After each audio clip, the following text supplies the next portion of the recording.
ራሱ ራዕይ ዮሐንስ ምዕራፍ 22 ቁጥር 4 ላይ ባሪያዎቹ ፊቱን ያያሉ ይላል። በመጨረሻው ዘመን ከትንሣኤ በኋላ ባሪያዎቹ ያዩታል። ራሱ እሱ በሚፈልገው መልኩ ያዩታል። ራሱ ይታያል። አሁን ላይ ነው የማይታየው እንጂ በኋላ ላይ ይታያል። ራሱ አሁን በዱንያ ላይ ያለ ማንም ሰው ያየውም። ልክ በተመሳሳይ በእስልምናም አላህም በዱንያ እያለን አናየውም። ራሱ ኖርማሊ የቂያማ ቀን ግን እሱ በሚፈልገው መልኩ ራሱን ሊያሳየን ይችላል።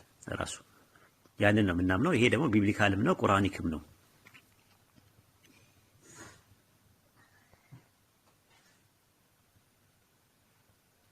ጀዛከላሁ ኡስታዝ ጀዛከላሁ ኸይር። ስለ አላህ ነው የጠየቅኝ። ያብራራሁትም ስለ አላህ ነው። ራሱ ኮምፓራቲቭ ሪሊጅን ነው ይሄ፣ የሃይማኖት ንጽጽር ነው የያዝነው። ስለዚህ ያነጻጸረን ነው የምናየው ሊገባሽ በሚችለው። አሁን ስለ አላህ ስልጠይቅሽ ቁርአን ብቻ ባወራልሽ ባይብል ውስጥ መግባትሽ አይቀርም። ስለዚህ እናንተ ጋርም ያለውን ነገር በመጠኑ ቢሆን ብታይ ምንም ችግር የለውም። ምንም የሚያሳምም ነገር የለውም።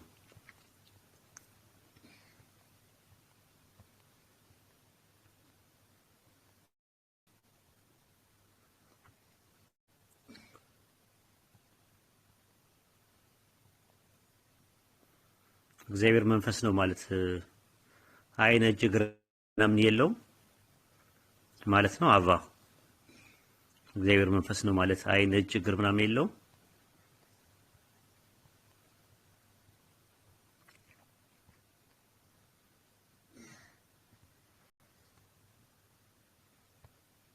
ስድብ አይፈቀድም። አባ ስድብ አይፈቀድም እዚህ ግሩፕ ላይ ማለት ነው። አርፋችሁ ትቀመጣላችሁ ማለት ነው። ቆይ ላስፈው መሰለኝ ይሄን ነገር እንዴት ነበር የሚሰፋው የነበረው? እስቲ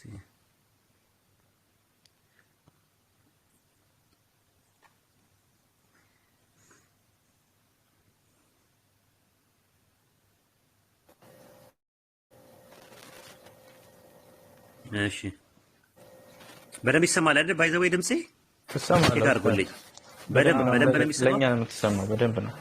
ኦኬ እስቲ አይ ላስገባቸው። ረበለው የአገር ሰው መጥቷል። አውርደኝ እኔ ኡስታዝ ሰው ከመጣ ፋጢማ ምንም ጥያቄ የሌላቸው ልጆች ወረዱላቸውና እነ አቡ ሰላም ምናምን ይሁን። ሰላም አለይኩም ወራህመቱላህ ኡስታዝ ወሂድ። ወአለይኩም ሰላም ወራህመቱላሂ ወበረካቱ። ፋጢማ አይታለች። ወአለይኩም ሰላም ወራህመቱላሂ ወበረካቱ። ሀቢቢ እንዴት ነህ? ቢላሉ አልሐምዱሊላህ ማሻአላህ። አቡ ሰላዬ አሰላሙ አለይኩም እንዴት ነህ? ወአለይኩም ሰላም ወራህመቱላህ ኡስታዝ። ፋጢማ እንዴት ነሽ እህቴ?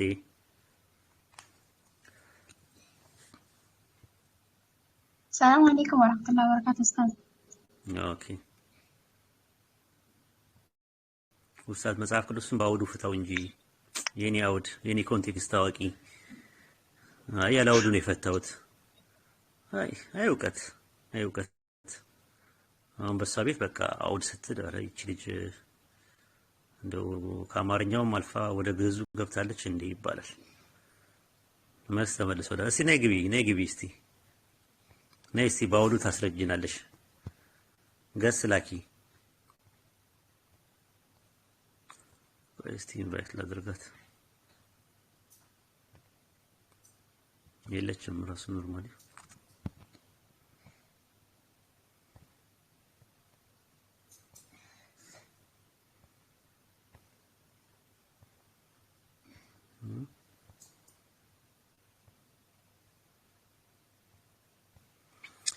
ኦኬ። አይ በቃ ዝም ብላ ገተታ ለመያዝ ካልሆነ በስተቀር ዝም ብላ ነው። ኦኬ ኡስታዝ ግን ስራ ላይ ከሆንሽ አርፈሽ አትረብሽ። ሚሚ አዛት አድርጊያ። አሁን እኛ እየተማማረን ነው። አቅሙ ካለሽ መተሽ ትክክል አይደለም ይሄ ነገር ከአውድ አንጻር አይደለም ብለሽ እንትን እኔ ከኮንቴክስቱ ይወስነዋልም ብዬ መጀመሪያም ተናግሬ ነበረ። መንፈስ የሚለው ቃል እንደየአውዱ የተለያየ ትርጉም አለው ብዬ ነበር። እሱን ፓርት አላዳመጥሽም ማለት ነው። እና አንቺ መተሽ ዝም ብለህ ሳይሆን እንዳውዱ ምናምን ነገር እያልሽ ነበረ እና ስህተት ነው።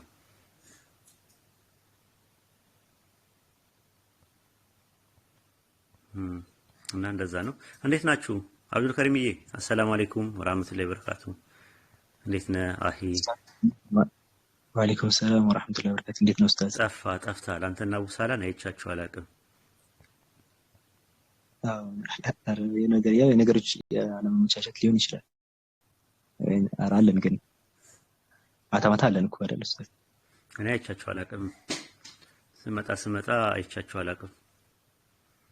ራሱ ኖርማሊ ማለት ነውና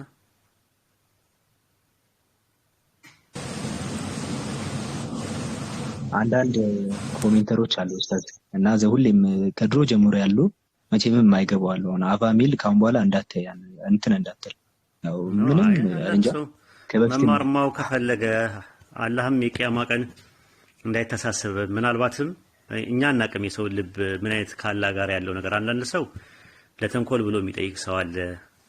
አንዳንድ ሰው ደግሞ ሀቅን ለማወቅ ብሎ የሚጠይቅ ሰው አለ። እኛ ያለብን አንተን መልእክቱ ማድረስ ብቻ ነው፣ ሪሳላው ማድረስ ብቻ ነው ከኛ የሚጠበቅብን ነገር ግን ዝም ብሎ የሚያላግጥ ከሆነ አንዴ ሁለቴ ሶስቴ አይተ ነው ከዛ በኋላ አርፎ የማይቀመጥ ከሆነ ወይ ሚውት እናደርገዋለን ወይም ደግሞ ብሎክ እናደርገዋለን። ከሰላምታ እንቲያ ሰላምታ መቀየር አስፈላጊ አይደለም፣ በእስልምናችንም አይፈቅድልንም። ራሱ ዝም ብሎ አዛ የሚያደርገን ሰው አያስፈልግም፣ ራሱ ኖርማሊ ማለት ነው። ግን ምናልባት እንደው ካል ጋር ያለው ግንኙነት ጥሩ ይሆናል። ሂዳያ ቅኖች ልቦችን የሚያውቃቸው አላህ ብቻ ነው፣ እኛ እናቀም ከሚለው አንፃር ነው። እናንተ ታውቁታላችሁ። አሁን ኤቫ የሚባለው አሁን ለመጀመሪያ ጊዜ ነው ያጋጠመኝ እኔ ማለት ነው። እናንተ ታውቁታላችሁ። እናንተ የምታውቋቸው ልጆች ንገሩኝ። ኮመንት ላይ ያረጀች ነች ኡስታዝ አልገባም። በቃ እንደዛ ከሆነ አርፋ እንድትቀመጥ ሚዩት አድርጓቸዋት ቁጭ አድርጓት። ራሱ ኖርማሊ አቡ ሰላም አብዱል ከሪምም አይ ቲንክ እንትኖች ናችሁ አይደል? ሞዴሬቶች ናችሁ። ሞዴሬት ሰጥቻቸዋለሁ አይደል? እንደዛ ነው አይደል? ይሄኛው አካውንቴ በትክክል እንደዛ ነው። ስለዚህ አስተካክሉ። እንደዚህ አይነት ነገሮችን አዛ የሚያደርጉ ሰዎችን የእናንተ ነው። እኔ ከላይ ነኝ ያለሁት ላይ ላልመለከት እችላለሁ።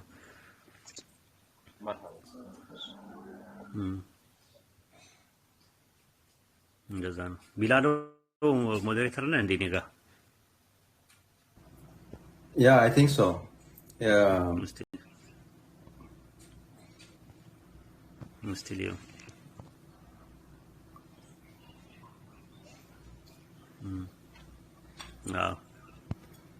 እንደዛ ነው ማለት እንትን የሚሉ ሰዎች ዝም ብሎ አዛ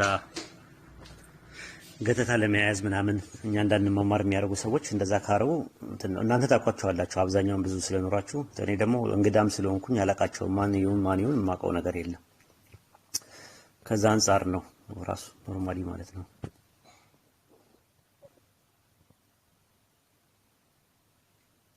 ሁለት መቶ ሰባ ሰው አለ ግን ሼር የተደረገው ኦልሞስት 1000 ነው። በጣም ያሳዝናል። እና ይሄ ሁላ ሰው ኖሮ 1000 ማለት በጣም አሳዛኝ ጉዳይ ነው። እና ምን እያደረጋችሁ ነው? እና ሼር ሲደረግ ብዙ ሰው እንዲደርስ ይሆናል። እና ሁላችሁም እስቲ ሼር አድርጉ። አትሊስት አንድ ሰው 50 ጊዜ አድርጎ ያቁም። በቃ 50 ጊዜ ብቻ ቢያንስ 50 ጊዜ አድርጉሽ።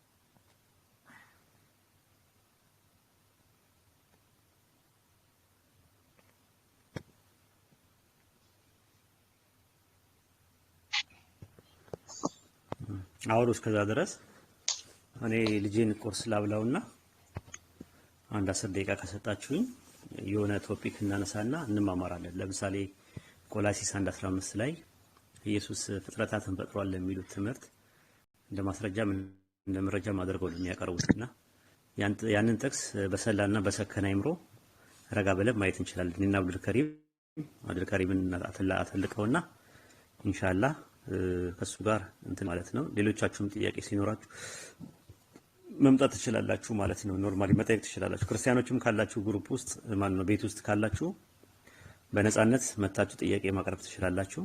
በነፃነት የምታምኑበትን እምነት መናገር ትችላላችሁ። ማንም አይከለክላችሁም። እዚህ ማስተማር መማር መብታችሁ ነው።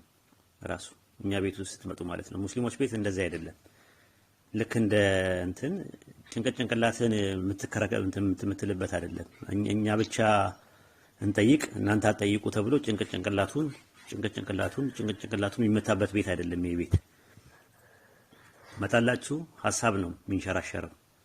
የሰው ሃይማኖት አይነካም፣ ግለሰቦች አይነኩም። ሐሳብን በነፃነት ማንሸራሸር ነው። ቀብጣ አሰልዳችሁ ከመጣችሁ የኛን ሐሳብ ማረቅ ትችላላችሁ። ዘረፈ መሰዳቸቅ ማላገጥ መፍትሄ አይደለም። ራሱ ለሚቀጥለው ትውልድ ሰፊ የሆነ ምህዳር ነው ማስቀመጥ ያለብን፣ ሰፊ የሆነ መደላድል ነው ማስቀመጥ ያለብን። እኛ ከተበላሸን ትውልዱ እየተበላሸ ይመጣል። የሚቀጥለው ጄኔሬሽን ሲመጣ በሰላም የሚያወራበት ተከባብሮ የሚያወራበት ጄኔሬሽን ነው ማምጣት ያለብን እና እንደዛ አድርጉ። ተስተካከሉ፣ በተቻለ አቅም ተስተካከሉ። ክርስቲያኖች ስትመጡ ዲፌንዲንግ ሜንታሊቲ ይዛችሁ አትምጡ። ስትመጡ ለመማማር፣ ለማስተማር፣ የምታምኑበትን ለመግለጽ፣ አርጊውመንት ወይም ደግሞ ሙግት ለማዋቀር፣ ለማደራጀት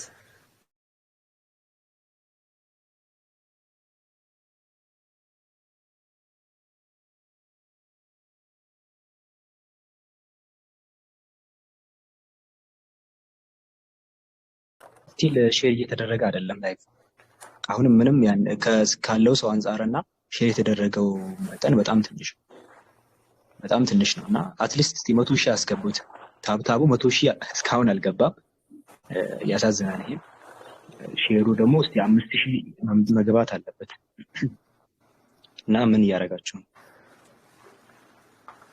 እሺ አንደኛው የሚነሳው አቡሳላ ኢሳያስ ላይ ያለውን እናንሳ። ኡስታዝ እስኪመለስ ድረስ ኢሳያስ ላይ ተደጋግሞ የሚነሳው እንደ ትንቢት አድርገው የሚያነሱት ነው። ኢሳያስ ምዕራፍ 7 ላይ ያለውን ይነሳልና ይሄ አማኑኤል ተብሎ የተነገረው ትንቢት ማለት ነው እና እሱን ትንቢት ተደርጎ ያነሳሉ ክርስቲያኖች። በነገራችን ላይ የማቴዎስ ወንጌል ጸሐፊ ኢየሱስ አድርጎ እንደ ድርብ ፕሮፌሲ አድርጎ ነው የሚጠቀመው። ነገር ግን አውዱ ላይ ይሄንን ማግኘት እንችላለን። መጀመሪያ ከዛ ስንነሳ ትንቢቱ ሙሉ በሙሉ በዛ ሰዓት ስለነበረ አካል የተነገረ ትንቢት መሆኑን በግልጽ ማየት እንችላለን። ኢሳያስ ላይ ምዕራፍ 7 ካየን የማን ነው ስንል በመጀመሪያ በዛ ሰዓት ላይ በዛ ንጉስ በአካዝ ጊዜ ሁለት እንትኖች ተስማምተው ነበር፣ ተባብረው ነበር። ያን ቁጥር 2 ላይ ማየት ይቻላል። ለዳዊት ቤት ሶሪያ ከኤፍሬም ጋር ተባብረዋል የሚል ወሬ ተነገረ ካለ በኋላ የእርሱም ልብ የህዝብ ልብም የዱር ዛፍ በነፍስ እንድትናወጥ ነው። እግዚአብሔርም ኢሳያስን አለው አንተ ልጅህን ይዘህ ሂድ ካለው በኋላ ልጅህን ይዘህ አካዝን እንዲገናኙ ታደረገ። ግን ከዛ በኋላ መልእክት ልኮለት ነበር ቁጥር 4 ላይ እንዲህም በለው ተጠበቅ፣ ዝም በል። ስለዚህም ስለሚጤሱ ስለ 2 የእንጨት ጥለሸቶች ስለ ሶሪያና ስለ ረአሶን ስለ ሮሜዩም ልጅ ቁጣ አትፍራ፣ ልብም አይድከም ብሎ ተነገረ። ከዛ በኋላ ቁጥር 7 ላይ ጌታ ራሱ እንዲህ ይላል ይህ ምክር አይጸናም ብሎ እያጽናናው ነው ለአካዝ ማለት ነው። እና ክሊርሊ የምንመለከተው ቁጥር 10 ላይ እግዚአብሔርም ደግሞ አካዝን እንዲህ ብሎ ተናገረው። ከዛ ምን አለው? ቁጥር 12 ላይ ካየን ቁጥር 11 ላይ ምልክት እንዲጠይቅ ይጠይቀዋል። ዲያሎጉ ሙሉ በሙሉ እየተወራ ያለው ስለ አካዝ ነው ሙሉ በሙሉ። ምክንያቱም ምልክት እየተጠየቀ ነው። እሱ ደግሞ አልፈታተንም አለ ቁጥር 12 ላይ። አካዝም አለምንም እግዚአብሔርን አልፈታተንም አለ። እኔ በቃ ጌታ ራሱ ምልክት ሰጥቷል። ቁጥር 14 ላይ ጌታ ራሱ ምልክት ይሰጣቸዋል። እነሆ ድንግል ጸንሳለች ወንድ ልጅ ትወልዳለች የሚለው ነገር ቀጥል። ከዛ ቁጥር 16 ላይ ካየን አውዱ ላይ ሕፃኑ ክፉን ለመጥላት መልካሙን ለመምረጥ ሳያውቅ የፈራሃቸው የሁለቱ ነገስታት አገር ባድማ ትሆናለች አለ። ክሊርሊ ትንቢቱ ሙሉ በሙሉ በዛ ሰዓት መሆኑን ማወቅ እንችላለን ቁጥር 16 ላይ። ምክንያቱም ስለ ልጁ ከተናገረ በኋላ ልጁ ክፉን መጥላት መልካሙን መምረጥ ወይም ደግሞ ሳይበስል ማለት ነው እንደዚህ ይሄን ደረጃ ሳይደርስ በፊት የፈራሃቸው ይላል። ማንን የፈራው ሲባል ከላይ የተባበረዋል የተባሉትን ማለት ነው። የተባበሩትን ሀገራትና ጥምረትን የፈራው። ስለዚህ ጌታ ምልክት ሰጥቶ እንዳይፈራ ከዚህ ያ የሚወለደው ልጅ ደግሞ ሳይጠነክር በፊት እነዚህ የሁለት ሀገራት የፈራሃቸው ነገስታት ባድማ ይሆናሉ።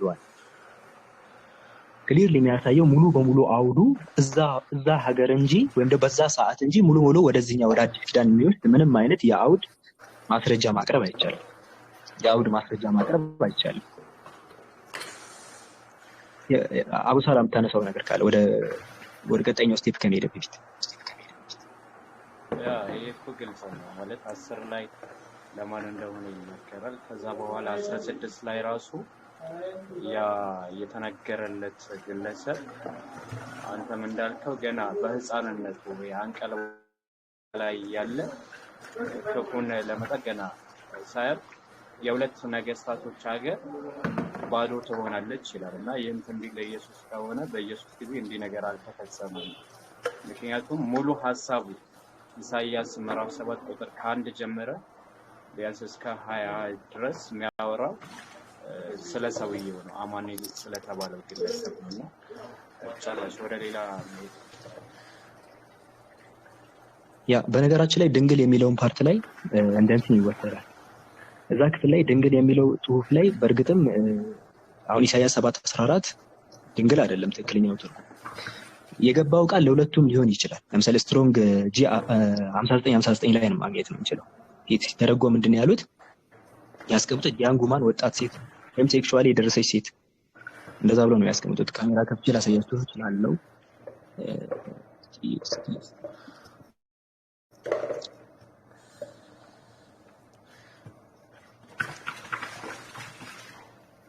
ሂባ ሚውት አድርግ። ሂባ ካለሽ ተፈሽ ስለሆነ ሂባ ይታያል። አቡ ሰላም አዎ ይታያል። አብዱ እዚህ ጋር እንደምንመለከተው ይሄውና ስትሮንግ ነምበሩ ይሄ ነው። ስለዚህ እዚህ ጋር ፌሚኒን ነው። እሺ ያንግ ውመን ወጣት ሴት ማለት ነው ያስቀምጠው ወጣት ሴት ነው እና ሴክሹዋሊ የደረሰች ማለት ነው። ስለዚህ ክፍሉት የመጀመሪያው ትርጓሜ ሴክሹዋሊ የደረሰች ነው። በነገራችን ላይ አንዳንድ ቦታ ላይ ደግሞ ዳምስል ወይም ሜድ ብሎ ያስቀምጠዋል። አልማህ የሚለው ማለት ነው። አልማህ ትርጉሙ ዳምስል ወይም ሜድ የሚል ይሄኛውን ደግሞ ከተረጎምነው ካምብሪጅ ዲክሽነሪ ላይ ካየን ያንግ ማን who is not married ማለት ነው ያላገባች ወጣት ሴት በሚል ነው ቨርጂን እያለው ያስቀምጡት። በመጽሐፍ ማየት ይቻላል። በነገራችን ላይ በመጽሐፍ ቅዱስም ላይ ማየት ይቻላል። ይሄኛው እነዚህ ክፍሎች ምሳሌ ዘጸአት ምዕራፍ 2 ቁጥር 8 ላይ ያለውን ብንመለከት እሺ ዘጸአት ላይ ያለውን ብንመለከት ዘጸአት ምዕራፍ ላይ የፈርዖን ልጅ ሂጂ አለቻት፣ ብላቴናይቱም ሄዳ የሕፃኑን እናት ጠራች ይላል። ብላቴና ብሎ የተቀመጠው ፓርት ላይ አሁን ወጣት ሴት ድንግል የሚል ጽሑፍ አይደለም። ለዚህ ራሱ ቃል ገብቷል። ይሄኛውን ሂብሩ ቴክስት አናላይሲስ ላይ ማየት እንችላለን።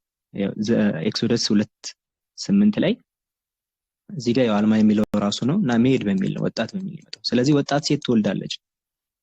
ለዛ ነው ሪቫይዝ ስታንዳርድ ቨርሽን 32 ስኮላሮች የተረጎሙት።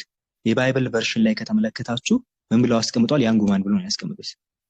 ስለዚህ ነሰሰርሊ ቨርጂን ሚለው ላይ ዲፔንድ ሆነው ኢሳይያስ 7:14 ለኢየሱስ ነው ተብሎ አንድ ሰው ረግጦ መቆም አይችልም። ክፍሉ ወጣት ሴት ለሚል ስለሚመጣ ማለት ነው። ማስረጃ ይቀርባል። ዘጸአት ምዕራፍ 2 ቁጥር 8 መመልከት እንችላለን። ሌሎችንም ጥቅሶች መመልከት እንችላለን። በነገራችን ላይ ለናሙና ያህል እንጂ ሌላም ቦታ ላይ ሞልቷል። መዝሙረ ዳዊት ምዕራፍ 68 ቁጥር 25 ላይ በግልጽ ያቆነጃጅት ተብሎ ለገባው ቃል የገባውንም ራሱ ነው። ስለዚህ ብዙ ትርጉሞች አሉት። ከዚህ ድንግልም ሊሆን ይችላል። በእርግጥ ግን ክፍሉ ላይ ነሰሰሊ ድንግል በሚለው ሊቆም አይችልም። ስለዚህ ምንም ረግጠን የምንቆምበት ኢሳይያስ 7:14 አውዱ አይጋብዝም ለኢየሱስ። የመጀመሪያው ምናልባት የቆሙበት ፓርቲ ይሄኛው ቨርጂን የሚለው ከሆነ እንደዛም አይደለም፣ ወጣት ሴትን ለማመልከት ነው ቃሉ የሚገባው ማለት ነው።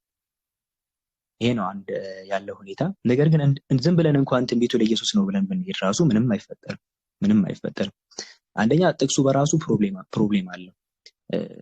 ይሉታል የተባለው ይፈጽም ዘንድ ብሎ ነው የጠቀሰው። በትክክል እንኳን ጥቅሱ ኮት አልተደረገም። ኢሳይያስ 7:14 ላይ እናትየዋ ትለዋለች ነው የሚለው። ነገር ግን የማቴዎስ ወንጌል ድንግል ይሉታል የተባለው ይፈጸም ዘንድ በሚል ይሉታል አልተባለም። እንደዛ ትለዋለች ነው እንጂ ይሉታል አይደለም እና ይሄ ራሱ ትልቅ ስህተት ነው። እሺ ለኢየሱስ ነው ብለን እንኳን ብንወስድ አሁንም ስቲል ምንም የሚፈጥርላችሁ ለውጥ የለም። ምንም አይፈጥርም ክፍሉ። ምክንያቱም ጀስት አማኑኤል እግዚአብሔር ከኛ ጋር ማለት ነው። ስለዚህ አምላክ በሰዎች ሆኖ ከብዙ አካላት ጋር ነው። ለምንድን ነው ሲባል አብ በኢየሱስ በኩል ሆኖ ስለሚሰራ ነው። በእኔ ውስጥ ያለው አብ ስራውን ይሰራል። ስለዚህ አምላክ በኢየሱስ በኩል ከሆነ እንጂ ኢየሱስ ራሱ አምላክ ነው ማለት አይደለም። ከዚህ ቀደም ዕብራውያን ምዕራፍ 1 ላይ ከተመለከተን ምን ይላል? ከዚህ ቀደም በአባቶች እግዚአብሔር እንደተናገረ ይናገራል። በአባቶች ዕብራውያን ልክፈትላችሁ ከፈለጋችሁ ዕብራውያን ምዕራፍ 1 ቁጥር 1 ላይ ከጥንት ጀምሮ እግዚአብሔር በብዙ አይነትና በብዙ ጎዳና ለአባቶቻችን በነቢያት ተናግሮ ነበር ይላል። ስለዚህ እግዚአብሔር ከዚህ ቀደም በነቢያት ተናገረ፣ ነገር ግን አሁን ደግሞ ዘመናትን ባደረገበት በልጁ ለኛ ተናገረን። ስለዚህ ዛሬ በልጁ ተናገረ፣ ከዚህ ቀደም ግን በነቢያት ተናግሮ ነበር ነው። ሌላ አዲስ ነገር የለውም። ሶ እግዚአብሔር ከኛ ጋር ነው ማለትና እሱ ራሱ እግዚአብሔር ነው ማለት የማይገናኙ ነገሮች ናቸው። ስለዚህ አብሮ ምንም አይሄድም። ይሄን ክፍል አቡሳላ ማንሳት የሚችለው ነገር ማንሳት ውስጥ ቢላልም አንሱ። ምንም ጨምረው ነገር የለም። ቢላል ጨምረኝ ክሊር ነው። እኔ ትንሽ ነገር ልጨምር። ያ ኦኬ እሺ ይሰማል? ድምጼ ይሰማል? ሰማል ይሰማል። አውደ ንባቡ አብዱልከሪም እንዳነሳው ማለት ነው በዛ ዘመን የነበረውን ሰው ስለሚያመለክት ድርብ አጠቃቀም ነው ከተባለም ለምሳሌ ለኢየሱስ አምላክነት ይሄንን ጥቅስ የሚጠቀሙ ከሆነ የግድ መጀመሪያ የነበረው በዛ ዘመን የተወለደው ልጅም አምላክ መሆን አለበት። ተመሳሳይ ስለሆነ ማለት ነው። ብዙ ጊዜ አሁን ለኢየሱስ የሚጠቀሙት ትንቢቶች ለሌሎች ሰዎች የተጠቀሙን እንደ ድርብ አጠቃቀም ይጠቀማሉና ኢየሱስን ለአምላክነት የሚጠቀሙበት ከሆነ ወይም ደግሞ ለኢየሱስ አምላክነት የሚተረጉሙ ከሆነ ቀጥታ ከዛ ፊት የነበረ ሰውየውም አምላክ መሆኑን መቀበል ይኖርባቸዋል የሚለውን ነጥብም ያስይዛል ማለት ነው። ቀጥሉ።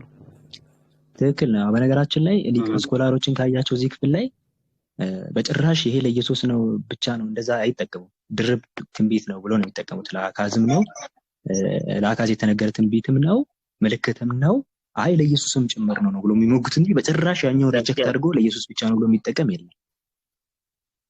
አቤት ለስኪያስ ህፃኑ እስኪያስ ነው የተወለደው ህፃን ምልክቱን የተሰጠው ለአካዝ ነው ለልጁ ማለት ነው። እና የነገሰውም እሱ ነው፣ በዙፋን ላይ የተቀመጠውም እሱ ነው ራሱ እንትን ነው ማለት ነው። ከዛ አንፃር ነው የሚነገረው። እና ትክክል ነው። ቀጥል አብዱልከሪም። ያ እና ያው እንትን ድርብ አድርገው ነው እና ምልክቱ የተነገረው ያ ለአካዝ ነው። ምልክቱ የተነገረው ያው ጌታ ራሱ ምልክት ይሰጣቸዋል ተብሎ ምልክትን አልጠይቅም ብሎ ነበር እሱ። እና ልጁ ከተወለደ በኋላ ያው አውዱ ላይ ስንመለከት በግልጽ እንደሚያሳየው ልጁ እንትን ሳይጠነከር በፊት እነዚያው ላይ የተባበሩት ነገስታት እንደሚወድቁ ይናገራል። እና የትኛውም ስኮላሮች ደብል ፕሮፌሲ አድርገው እንጂ ለኢየሱስ ብቻ አድርገው ሊጠቀሙ አይችሉም። ግን ኢቭን ኢፍ ለኢየሱስ ነው ብለን እንኳን ፍሪ ፖይንት ብንሰጥ ይሆናል ብለን ብንሰጥ ምንም የሚፈጠረው ለውጥ የለም። ኡስታዝ ከመጣ ወደዛኛው ፓርት እንግባ፣ ችግር የለም። የሚጨምረውም ካለ እዚህ ጋር ዳስስ አድርግልን። ኢሳይያስ 7:14 ላይ ሁሉም የሚስማሙት ነው። ድሮ ለኢየሱስ አምላክነት ከሚጠቀሱ ተወዳጅ ጥቅሶች ከሚባሉት መካከል አንደኛው ኢሳይያስ 7:14 ላይ ነው። ኢሳይያስ 7:14 ላይ ግን አካዝ ነው ጥያቄውን ያቀረበው። ራሱ መተው ሲወሩት ምልክትን ጠይቅ ሲባል እኔ ምልክትን አልጠይቅም አምላኬን አልፈታተንም አለ። ከዛ የእስራኤል ሰዎች ሆይ እንትን ማድከማችሁ አምላኬን የምታደክሙት ለምንድን ነው? ማለት የምትወተውቱት አዛ የምታረጉት ለምንድን ነው? ቢዚ የምታረጉት ለምንድን ነው? ጌታ ራሱ ምልክትን ይሰጣችኋል።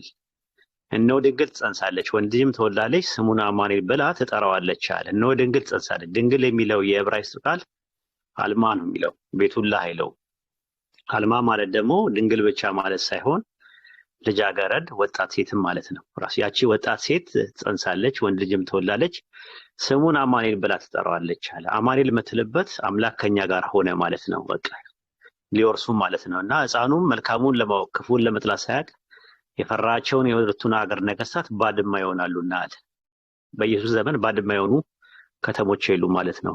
መጥተውም የተባበሩት የወረሯቸውም የሉም ኢየሱስ ሲመጣ። ስለዚህ በወቅቱ ነብይ ናት እናትየው። ነብይቱም ጸነሰች፣ ወንድ ልጅም ወለደች ይላል እዛው ላይ። ማርያም ነብይ አይደለችም፣ ነብይ ተብላም አትታወቅም። ኢሳይያስ 8:2 ላይ ወለደች ይላል። ከዛ በኋላ ሕፃኑም 14 ላይ እንደተወለደ ይናገራል። ሲያወጣለት ኢሳይያስ 8 አይ ቲንክ 14 ላይ ነው መሰለኝ። አማኑኤል ላይ የክንፉ መዘርጋት የሀገርን ስፋት ትሞላለች እናል።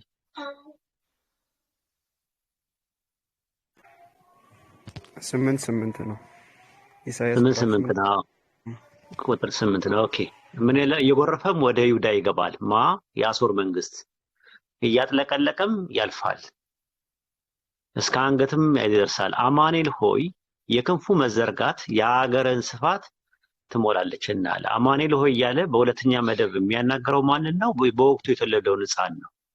ያ አማኑኤል የተባለው ሕፃን እስቂያስ ነው ራሱ ንጉሱ ማለት ነው የተወለደው ንጉስ ማለት ነው ይሄንን ነው እንትን የሚለው ከዛ በኋላ ምን አለ ቁጥር 10 ላይ ተመካከሩ ምክራችሁ ይፈታል ቃሉን ከተናገሩት ቃሉን አይጸናም እግዚአብሔር ከኛ ጋር ነውና አሉ ይላል ይሄ ከእግዚአብሔር ከኛ ጋር ነው የሚለው የዕብራይስጥ ቃል ዮሴፍ ኢሳይያስ 7:14 እና ኢሳይያስ 8:8 ላይ ያለው ነው ኢማኑኤል ብሎ ነው ያስቀመጠው ኢማኑ ማለት ከኛ ጋር ማለት ነው ኤል ማለት ደግሞ የኤሎሃ አብሪቬሽን ሲሆን አምላክ ማለት ነው አምላክ ከኛ ጋር ነው ማለት ነው ትርጉሙ ስለዚህ ኢሳይያስ 7:14 ላይ ያለው ሕፃን በወቅቱ የተወለደ ሕፃን ነው እንጂ በኋላ ላይ የመጣው የማቴዎስን ወንጌል የሚጽፈው ሰውዬ ለኢየሱስ የሰጠበት ምክንያት ስህተት ነው ራሱ ሲጀመር ለምን በሉኝ እስቲ አውጣ እንትን ላይ ማቴዎስ ወንጌል ምዕራፍ 1 ቁጥር 22 እና 23ን አውጣው ራሱ ማቴዎስ ወንጌል ምዕራፍ 1 እንደ ፍጻሜው ለኢየሱስ ነው ብሎ የዋሸው ውሸት አለ መቼም የማይስተካከል ውሸት አለ ይሄንን መንፈስ ቅዱስ እንደዚህ በዚህ ደረጃ ይሳሳት ብዬ አላምንም እኔ ምክንያቱም መንፈስ ቅዱስ ፈጣሪ ሰዎችን ወህይ የሚያወርድበት መሳሪያ ነው ስለዚህ እንደዚህ አይነት ነገሮች እንትን ያለ ማቴዎስ ወንጌል ምዕራፍ 1 ቁጥር 22 ላይ በነብይ ከጌታ ዘንድ ይላል ልብ አድርጉ በነብይ ማለት ኢሳይያስ 7:14 ላይ ማለት እነሆ ድንግል ትጸንሳለች ልጅም ትወልዳለች ስሙን አማኑኤል ይሉታል የተባለው ይፈጸም ዘንድ አለ አማኑኤል ይሉታል የሚል ኢሳይያስ 7:14 ላይ የለም ኢሳይያስ 7:14 ላይ እነሆ ድንግል ትጸንሳለች ወንድ ልጅም ትወልዳለች ስሙን አማኑኤል ብላ ትጠራዋለች ነው የሚለው ይሉታል የሚል ነገር የለም እነማን ናቸው የሚሉት ኢሳይያስ 7:14 ላይ የሌለ ጥቅስ ከየት ነው ያመጣው የዚህ ጻፊ ራሱ መልአኩ አለ እያለ የሚነግረን ከየት ነው ስሙን አማኑኤል ይሉታል የሚል ኢሳይያስ 7:14 ላይ የለም አውጣው አውደልካሪ ኢሳይያስ 7:14 ላይ ስለዚህ ጌታ ራሱ ምልክትን ይሰጣቸዋል ነው ድንግል ትጸንሳለች ወንድ ልጅም ትወልዳለች ስሙንም አማኑኤል ብላ ትጠራዋለች ነው የሚለው ስሙን አማኑኤል ይሉታል የሚለው የት አለ ኢሳይያስ 7:14 ላይ ማሶሬቲክ ቴክስት ላይ የለም ግሪክ ሰብቱጀንት ላይ የለም ራሱ ከየት ነው ያመጣው የማቴዎስ ጻፊ ማቴዎስ 1:20 ላይ ይሄው ስሙን አማኑኤል ይሉታል ተባለ ቢያንስ እንኳን ሲኮረጅ እንኳን ኮቴሽን ሜታፍሬዝ ኮቴሽን ሲጠቀስ በስነ ስርዓት እንኳን የማይጠቀስበት መንፈስ ቅዱስ ይሄ ነገር አቅቶት ነው በመንፈስ ቅዱስ ምሪት ተጽፈው ተነርተው ከተናገሩትና ከጻፉት ኢሳይያስ 7:14 ላይ ራሱ ያለው በስነ ስርዓት እንዴት አያስቀምጡም ራሱ ኖርማሊ ይሉታል ስሙን አማኑኤል ይሉታል የሚለው ራሱ ይሉታል የሚል የት አለ ያላለውን ኢሳይያስ ያላለውን መንፈስ ቅዱስ እቺ እንዴት ተጠፋዋለች ቢያንስ እንኳን ያለውን ማስቀመጥ ያቅተዋል እያዩ መገልበጥ እንኳን ያቅተዋል ይሄ በመንፈስ ቅዱስ አማካይነት የተጻፈ ጽሁፍ አይደለም ማለት ነው ራሱ ኖርማሊ ማለት ነው አይ ቲንክ ኢሳይያስ 7:14 ላይ ይሄ ይመስላል ጃቢር አንድ ርዕስ አለን ቆላሲስ 1:15 ላይ ከዛ በኋላ ፊልጵስዩስ 2:6 ላይ ከፈለክ መነጋገር እንችላለን ማለት ነው ኢንሻአላህ ግልጽ ነው ማን ነበር የጠየቀው ይሄንን ኢሳይያስ 7:14 አይ ዘመ ብለን እንዳነሳ ነው እስከምትመጣ ከዛ በኋላ ኢሳይያስ 9:6 ላይ ደግሞ ግባ ኢሳይያስ 6 ጃቢር ታለ ጃቢር ሪኩዌስት ላክና ግባ አንድ ቦታ አለ ላንተ ተቀምጦልሃል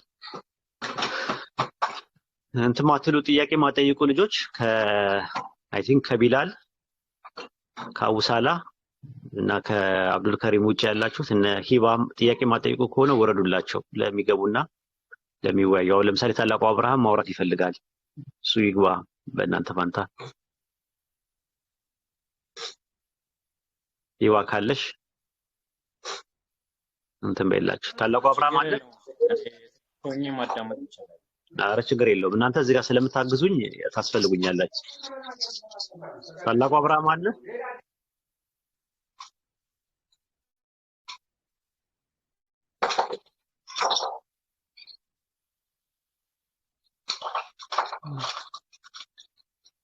አውርዷት ይባን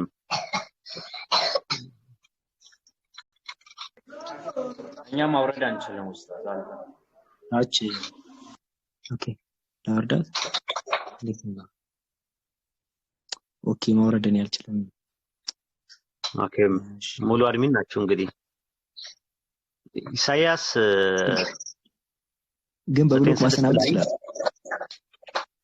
ኢሳይያስ 9:6 ላይ እነሆ ድንግል ትጸንሳለች ወንድ ልጅም ትወልዳለች ማን ኢሳይያስ 9:6 ላይ ደግሞ ሕፃን ተወልዶልናል ወንድ ልጅም ተሰጥቶናል አለቅነትም በጫንቃው ላይ ነው። ስሙም ድንቅ መካር፣ ኃያል አምላክ፣ የዘላለም አባት፣ የሰላም አለቃ ተብሎ ይጠራል አለ።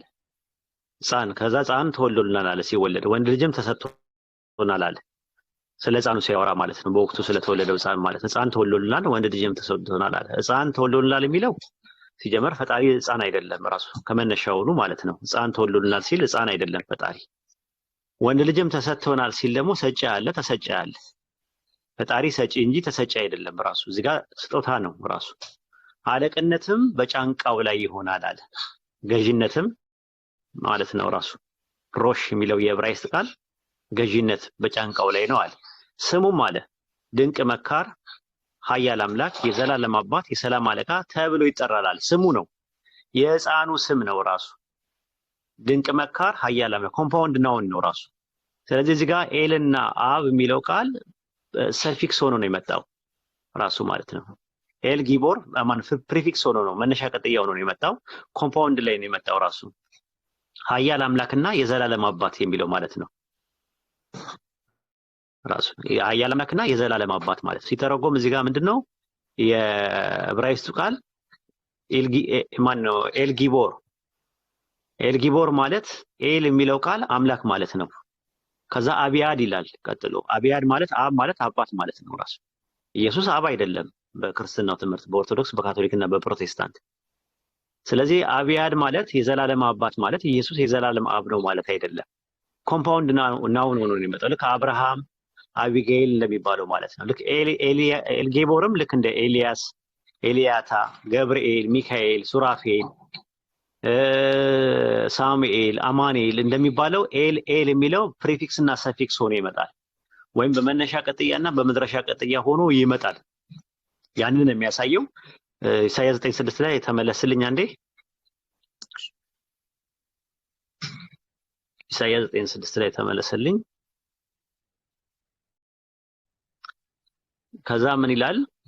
ከዛሬ ጀምሮ ቁጥር 7 ላይ እስከ ዘላለም በፍርድና በጽድቅ ያጸናው ይደግፈው ዘንድ በዳይ ዙፋንና በመንግስቱ አለቅነት ይበዛል፣ ለሰላሙ ፍጻሜ የለውም ይላል። ይሄ ልክ እንደነ ሰለሞን ነው የሚናገረው። ዙፋናቸው የነ ሰለሞን ከዛሬ ጀምሮ እስከ ዘላለም ድረስ በፍርድና በጽድቅ እየተባለ ይላል። ዘላለም የሚለው ኦህላም የሚለው የዕብራይስጥ ቃል መጪ ውስን ጊዜን ያመለክታል። ውስን ጊዜ ያመለክታል። ለምሳሌ ባሪያ መሆን ቢፈልግ ጆሮውን በስተ ለዘላለም ባሪያ አድርገው ይላል። ግን ዘላለም የሚለው ቃል ኢንዲለስ ማለት አይደለም። ፍጻሜ የሌለው ዘላለም ማለት አይደለም። ጌታው እስካለ ድረስ ማለት ነው።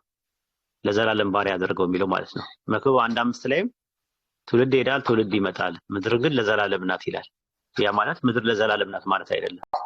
ማቴዎስ ምዕራፍ 24 ቁጥር 34 ላይ ሰማይና ምድር ያልፋሉ ይላል። ዕብራውያን 1:10 ላይ ደግሞ ይጠቀልላሉ ይጠፋሉ ይላል።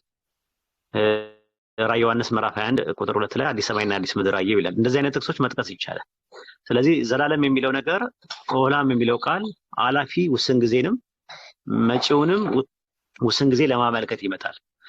በባይብል ውስጥ ዘላለም የሚለው ቃል ለአራት ነገር ይጠቀምበታል። አንደኛ ዘላለም ማለት መጀመሪያ መጨረሻ ለሌለው ለፈጣሪ፣ ሁለተኛ መጀመሪያ ላለው ግን መጨረሻ ለሌለው ነገር ይጠቀምበታል።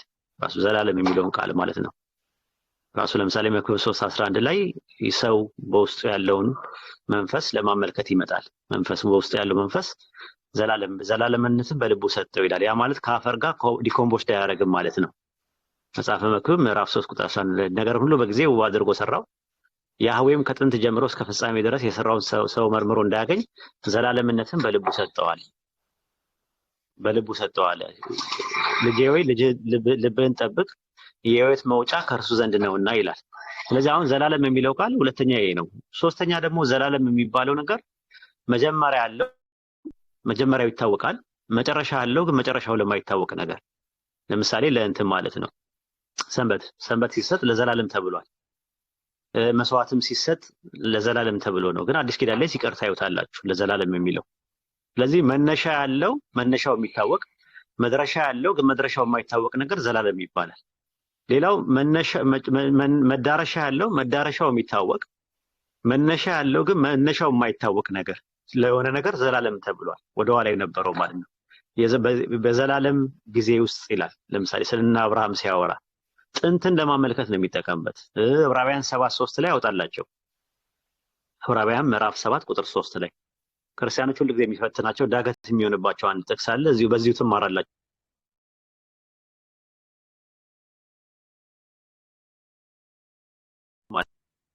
ማለት ነው።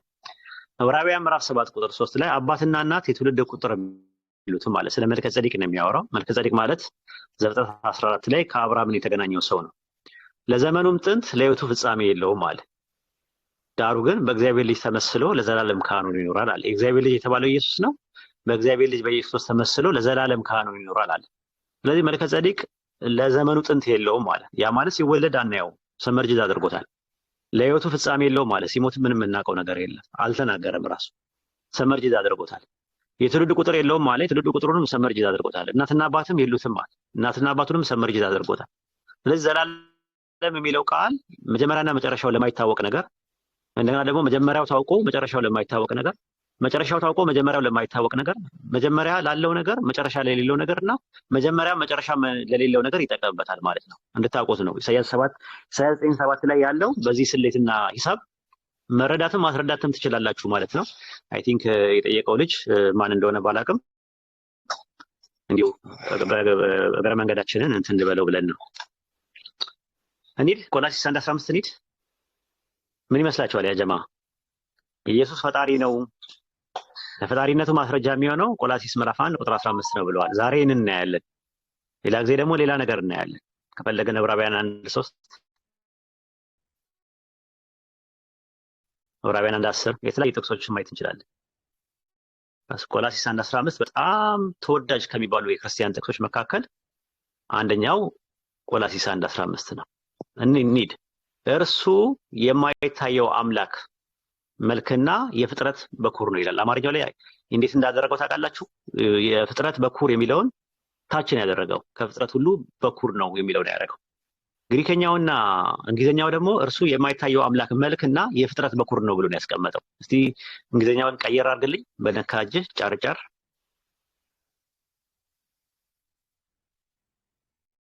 እዛው ላይ ጠቅ አድርገው። ኪንግ ጄምስ ቨርሽን ባይብልም ከፈለክም ኤንአይቪን ከፈለክ ቆላስይስ 1:15 አሁን የመጣው ኡስታዝ አሁን ነው እንትን ይዞ ነበር፣ ኮኔክሽን ይዞ ነበር። ምን አልከኝ? አብሽር። እዛው ላይ እንግሊዘኛውን ተጫነው። እዛ ጋር እርሱ የማይታየው አምላክ መልክና የፍጥረት በሚለው ግሪከኛውም እንትኑም ራሱ ኖርማሊ ማለት ነው እና እንግሊዘኛውም እንደዛ ነው የሚያስቀምጠው።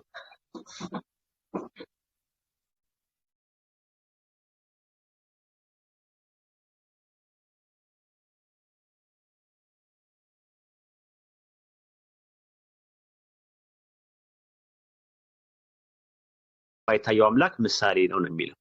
አሁን የማይታየው አምላክ የተባለው ማን ነው ብለን ስንል በቀላሉ አንደኛ ጢሞቴዎስ ምዕራፍ 1 ቁጥር 17 ላይ ይናገራል። አንደኛ ጢሞቴዎስ ምዕራፍ 1 ቁጥር 17 ላይ ጥቅሶችን ያዙ።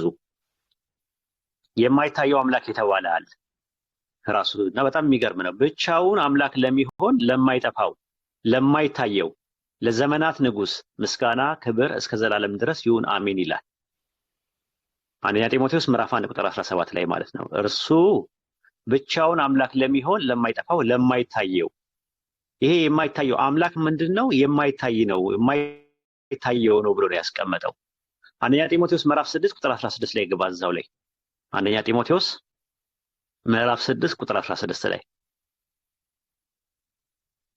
እርሱ ብቻ የማይሞት ነው፣ ማንም ሊቀርበው በማይችል ብርሃኑ ይኖራል፣ አንድስ እንኳን አላየውም፣ ሊያይም አይቻለውም፣ ለእርሱ ክብርና የዘላለም ኃይል ይሁን አሜን ይላል።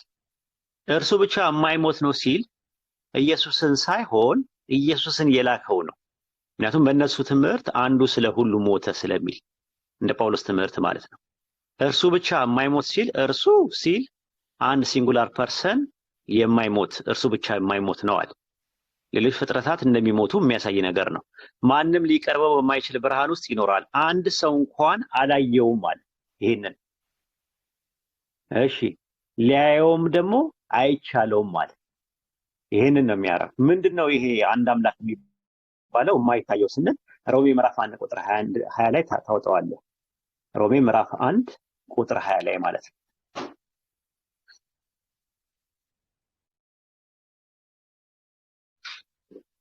እዛ ላይ ምን ይላል? የማይታየው ባህሪ እርሱም የዘላለም ኃይሉ ደግሞ አምላክነቱ አለ። ከዓለም ፍጥረት ጀምሮ ከተሰሩት ታውቆ ግልጥ ሆኖ ይታያል አለ። የማይታየው ባህሪ እርሱም የዘላለም ኃይሉ አምላክነቱ አለ። ይሄ አንድ አምላክ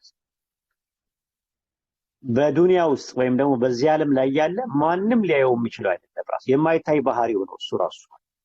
ስለዚህ ኢየሱስ የሚታይ ከሆነ የማይታየው ማን ነው? የማይታየው አምላክ አንድ አምላክ ምንድነው? የማይታይ ነው። የማይታይ ባህሪ ነው ያለው ራሱ ማለት ነው። አምላክ በባህሪው የሚታይ አይደለም ብሎ ነው ያስቀመጠው ራሱ ማለት ነው። ባህሪ የሚለው ቃል ራሱ ፊዚክስ ማለት ነው። ራሱ ኔቸር ማለት ነው። በኔቸሩ የሚታይ ነገር አይደለም ማለት ነው። የማይታየው ባህሪ የዘላለም ኃይሉ ደግሞ አምላክነቱ ይላል። ምክንያቱም እዚህ ጋር ባህሪ የሚለው ቃል እዛው ላይ ታገኘዋለህ። ራሱ ቁጥር 25 ላይ ኤው ቁጥር 25 ላይ እዛው ላይ 1:25 ላይ በፈጣሪ ፋንታ የተፈጠረውን ስላመለኩ ነው ይልና ቁጥር 26 ላይ ምን ይላል? እግዚአብሔር ለሚያስነውር ምኞት አሳልፎ ሰጣቸው። ሴቶች ለባህሪያቸው የሚገባ ስራ ለባህሪያቸው በማይገባ ለወጡ። እንዲሁ ወንዶችም ደግሞ ለባህሪያቸው የሚገባ ሴቶችን መገናኘት ትተው እርስ በርሳቸው በፍትወት ተቃጠሉ ይላል። ወንድ በባህሪው ወንድ ነው። ሴት በባህሪዋ ሴት ናት። ግን ሴቶች ለባህሪያቸው የሚገባውን ነገር ትተው ከሴት ጋር ማድረግ ጀመሩ። ሌዝቢያን የሚባለው ማለት ነው ራሱ። ያ ምንድነው? ባህሪያቸው አይደለም ማለት ኔቸራቸው አይደለም ማለት። ከዛስ ወንዶችም እንደዚህ በተመሳሳይ ሴት እያለላቸው በባህሪያቸው ሴትን መገናኘት ትተው ከወንድ ጋር መገናኘት፣ ይሄ ጌይ የሚባለው ወይም ሆሞሴክሹዋሊቲ የሚባለው ማለት ነው። ስለዚህ ባህሪ ማለት ምን ማለት ነው? ፊዚክስ ነው የሚለው የግሪከኛው ቃል ኔቸርን ነው የሚያመለክተው። ይሄ አንዱ አምላክ የማይታይ ነው። የሚታየው መቼ ነው? ከሞት መቀስቀስ በኋላ በዱንያ ሳይሆን በአኺራ በፍርድ ቀን ነው የሚታየው። ያ የሚታየው ለማን ነው? ለባሮቹ ብቻ ነው። ራዕየ ዮሐንስ ምዕራፍ 22 ቁጥር 4 ላይ ግባ። ራዕየ ዮሐንስ ምዕራፍ 22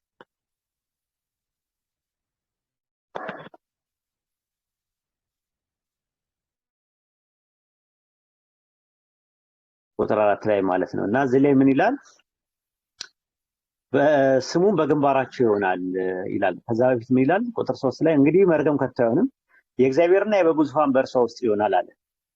ባሪያዎቹም ያመልኩታል አለ። ያመልኩታል የሚለው እግዚአብሔር ከሚለው ጋር የሚገናኘው፣ ምክንያቱም እዛ ጋር ፊቱን ያያሉ ይላል። ፊቱ የሚለው የግሪከኛው ቃል ፕሮሶፖን ነው ራሱ።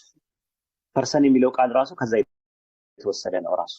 ስለዚህ አብና ወልድ አንድ ፕሮሶፖን የላቸውም፣ አንድ ፐርሰን የላቸውም። አብና ወልድ ዲስቲንክት ፐርሰንስ ነው በስላሴ ትምህርት ውስጥ። ስለዚህ እግዚአብሔርና በጉ ተብሎ አንድ ፐርሰን የሚባል ነገር የለም። ፊቱን ነው የሚለው። ፊቱን የሚለው የግሪከኛው ቃል ፕሮሶፖን ነው የሚለው። ፕሮሶፖን የሚለው ቃል ማንነት ማለት ነው። አካል ይሄ ብለው የሚሉት ፐርሰን ብለው የሚሉት ማለት ነው። በእንግሊዝኛ ፐርሰን ብለው የሚሉት ማለት ነው። እና ፕሮሶፖኑን ያያሉ አለ። የማንን ፕሮሶፖን ነው የሚያዩት?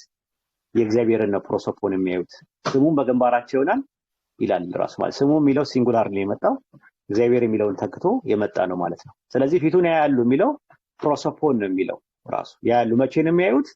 በሚቀጥለው ዓለም ነው የሚያዩት። በዱንያ ላይ እያሉ ግን ያያሉ ማለት አይደለም። ግልጽ ነው ያ ጀማ። እርሱ የማይታየው አምላክ መልክ ነው ነው የሚለው ስለ ኢየሱስ።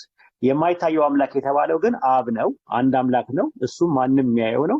ሰዎች ሊያዩትና ሊቀርበው በማይችል ብርሃን ውስጥ የሚኖር ነው። ኢየሱስ ምንድን ነው ብለን ስንል ኢየሱስ ደግሞ ኢየሱስ ሎርድ የምትለዋን ሚዩት አድርጓት።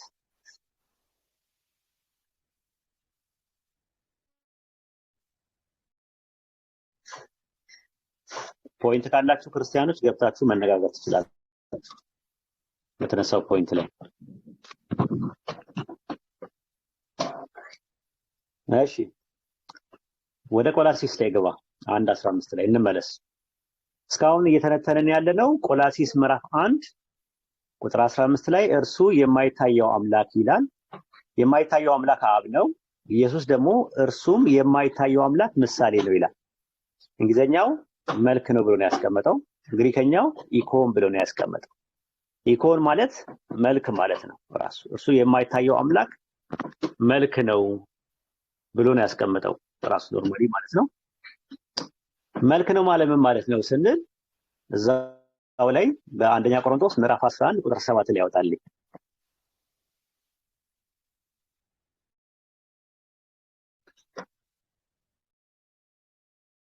አቡሳላ ቢላል ፋጢማ ምናምን ከስር ኮንትሮል አድርጓቸው አብሽር አውቆ ነው ኡስታዝ እኔ ያለው ሀሳብ ለመስረቅ ብለው ነው የሚማሩ ልጆችን እንዳይማሩ ነው እያደረጉ ያሉት።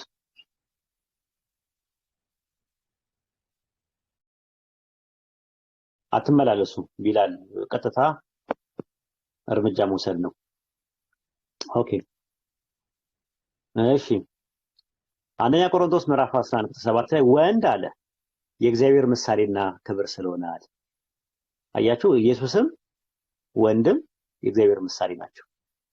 ተመልከቱ እንግዲህ እርሱ የማይታየው አምላክ ምሳሌ ነው ወይም ደግሞ የእግዚአብሔር ምሳሌ ነው ኢየሱስ ተብሏል። እንደገና ደግሞ አንደኛ ቆሮንቶስ ምዕራፍ 11:7 ላይ ወንድ የእግዚአብሔር ምሳሌና ክብር ስለሆነ አለ። የእግዚአብሔር ምሳሌ የሚለው የግሪከኛው ቃል በጣም አስቸገረኝ። ታብ የሚበል ነገር እየመጣ እየሸፈነኝ ነው። ወንድ የእግዚአብሔር ምሳሌና ክብር ስለሆነ አለ። ወንድ የእግዚአብሔር ምሳሌ ነው ማለት እግዚአብሔር ነው ማለት አይደለም። ወንድ የእግዚአብሔር ምሳሌ ነው ማለት የእግዚአብሔር ወኪል የእግዚአብሔር እንደራሴ ነው። ምክንያቱም ወንድ ራስ ተብሏል፣ ገዢ ተብሏል፣ በሚስቱ ላይ ገዢ ተብሏል። እዛው ላይ አውዱ ላይ ስንመለከተው የሴት ራስ የወንድ ሁሉ ራስ ክርስቶስ፣ የሴትም ራስ ደግሞ ወንድ የክርስቶስ ራስ እግዚአብሔር እንደሆነ ልታውቁ እወዳለሁ ራሱ ማለት እና የእግዚአብሔር ምሳሌ የተባለበት ዘፍጥረት ላይ ማየት ትችላላችሁ ራስ መሆኑን ነው። ዘፍጥረት 1:26 ላይ እግዚአብሔር ሰውን በመልካችን እንደ ምሳሌያችን ይፍጠራል ይላል። በመልኩ እንደ ምሳሌው ወንድና ሴት አድርጎ ፈጠራቸው ነው የሚለው። ወንድም ሴትም በእንስሳት ላይ ራስ እንዲሆኑ የበላይ እንዲሆኑ ገዢዎች እንዲሆኑ አድርጎ ነው የፈጠረው። ዕብራውያን 8:4 ላይም ታስበው ዘንድ ሰው ምንድነው? ተጎበኘው ዘንድ የሰው ልጅ ምንድነው? ከመላእክት ይልቅ በጥቂት አሳነስከው፣ የክብርና የምስጋና ዘውድ ጫንክለት፣ በእጆች ስራ ላይ ሾምከው፣ ሁሉን ከእግሩ በታች አስገዛህለት። ማንን?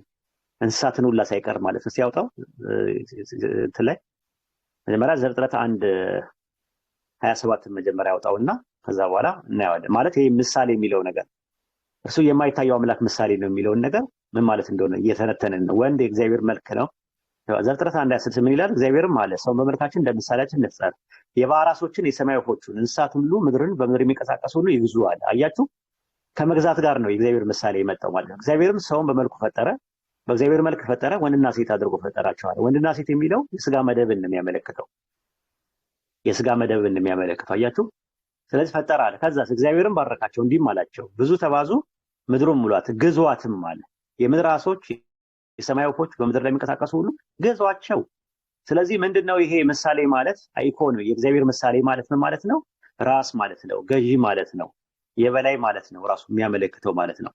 ከዛ ዕብራውያን ነው መዝሙረ ዳዊት ምዕራፍ 8:4 ላይ ታወጣልኛለህ 4 ወይ 5 አካባቢ ላይ ስለ ሰው ሲያወራ ማለት ምሳሌ የሚለውን ነገር እየተነተንን ነው። በደንብ አድርገን ቆላስይስ 1:15ን በደንብ በቴክስቹዋል እና በኮንቴክስቹዋል በሆነ አፕሮች ባይብልን በባይብል በሚፈታ አኳኋን እየተረጎምን ያለ ነው።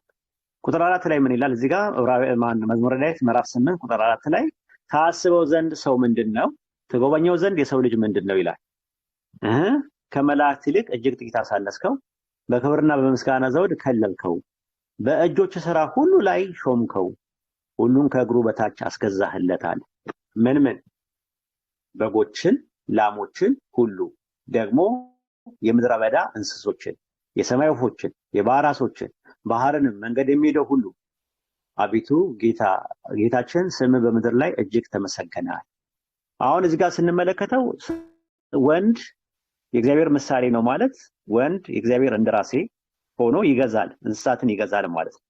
ኢየሱስም የማይታየው አምላክ ምሳሌ ነው ማለት ያንን ነው የሚያመለክተው። ዕብራውያን 2:6 ላይ አውጣው ይህን ጥቅስ በኋላ ላይ መጀመሪያ ለወንድ ወይም ደግሞ ለአዳም ከተጠቀመበት በኋላ ቀጥሎ ደግሞ ዕብራውያን ላይ ደግሞ ለክርስቶስ ይጠቀምበታል ማለት ነው። ከዚህ ጥቅስ ጠቅሶ ማለት ነው። ዕብራውያን 2:6 ላይ ነገር ግን አንዱ በአንዱ ስፍራ ታስበው ዘንድ ሰው ምንድነው? ተጎበኘው ዘንድ የሰው ልጅ ምንድነው? ከመላእክት ይልቅ በጥቂት አሳነስከው፣ የክብርና የምስጋና ዘውድ ጫንክለት፣ በእጆች ስራ ላይ ሾምከው፣ ሁሉ ከእግሩ በታች አስገዛለት ብሎ መሰከረ። ሁሉ ከተገዛለት ባስገዛ ጊዜ ያልተገዛለት ምንም አልተውምና አሁን ግን ሁሉ እንደተገዛለት ገና እናይም አለ። ለማ ለኢየሱስ ሁሉም ነገር አልተገዛለትም ማለት ራሱ መቼ ነው ታዲያ የሚገዛለት ብለን ስንል አንደኛ ቆሮንቶስ ምዕራፍ 15 ሲመጣ ዳግም ሲመጣ እንደሆነ ይናገራል። አንደኛ ቆሮንቶስ ምዕራፍ 15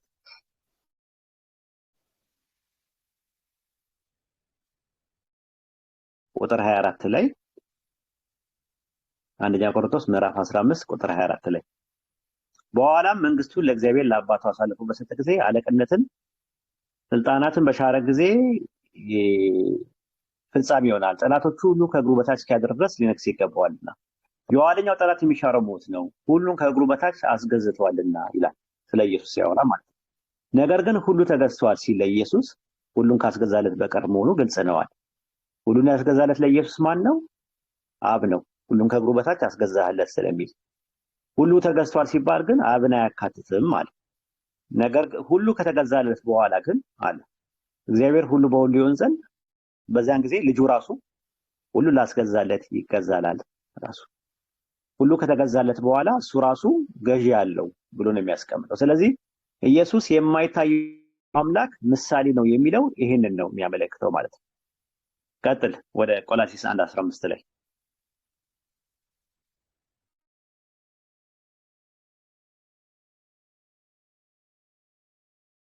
እርሱ የማይታየው አምላክ ምሳሌና ቀጠለና እንደ እንግሊዘኛው ነው የፍጥረት በኩር ነው ይላል። የፍጥረት በኩር ይላል። እንግሊዘኛውን አውጣላችሁ አንድ ላይ ስላላደረገው ታች ነው የፍጥረት በኩር ብሎ ያስቀመጠው። እንግሊዘኛውም ግሪከኛውም አንድ ላይ ነው ያደረገው ራሱ። እርሱ የማይታየው አምላክ መልክና የፍጥረት በኩር ነው ብሎ ነው የሚያስቀምጠው። ይሁት the image of the invisible God and ያው እንትን ነው ኮማ ስላለው ነው ኤንድ ብዬ የምጠቀመው the first born of every creature የፍጥረት ሁሉ በኩር ነው አለ። አሁን የፍጥረት ሁሉ በኩር ነው ማለት ነው ማለት የሚለውን እንትን ቆላሲስ ምዕራፍ 3 ቁጥር 10 ላይ ግባ።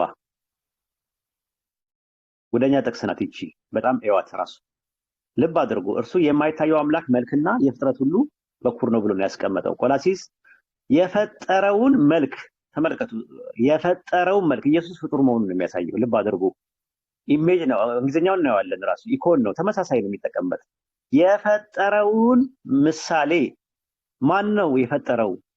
እግዚአብሔር የፈጠረው የማይታየው አምላክ ምሳሌ የተባለው ኢየሱስ ከሆነ የፈጠረው ምሳሌ እንዲመስል አለ ዕውቀትን ለማግኘት የሚታደሰውን አዲሱን ሰው ለብሳችሁታልና አለ።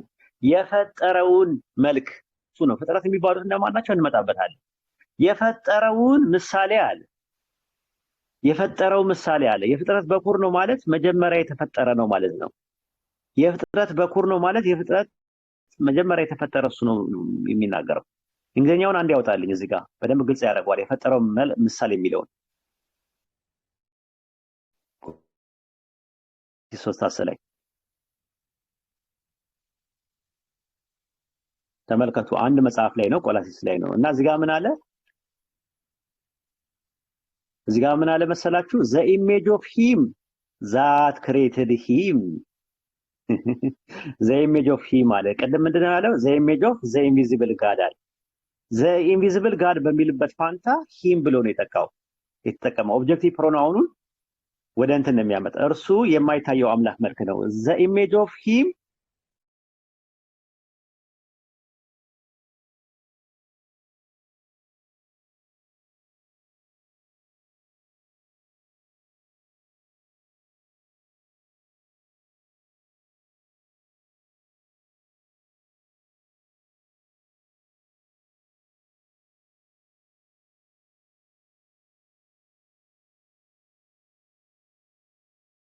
ኤፌሶን ምዕራፍ 4 ቁጥር 14 ላይ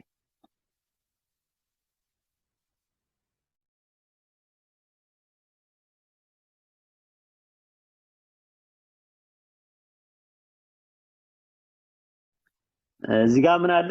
እንደ እውነት 14 ላይ እንደ 4:14 ላይ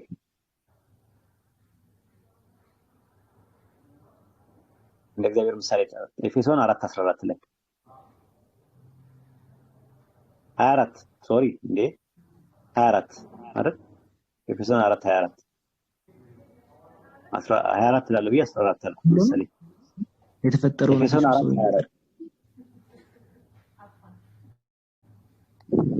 እስኩና ለእውነት በሚሆን ጽድቅና ቅድስና እንደ እግዚአብሔር ምሳሌ የተፈጠረውን አዲሱን ሰው ልበሱ አለ። እንደ እግዚአብሔር ምሳሌ የተፈጠረውን አዲሱ ሰው የተፈጠረው እንደማን ነው? እንደ እግዚአብሔር ምሳሌ። እግዚአብሔር ምሳሌ ማን ነው? ክርስቶስ ነው። ክርስቶስም ምንድነው?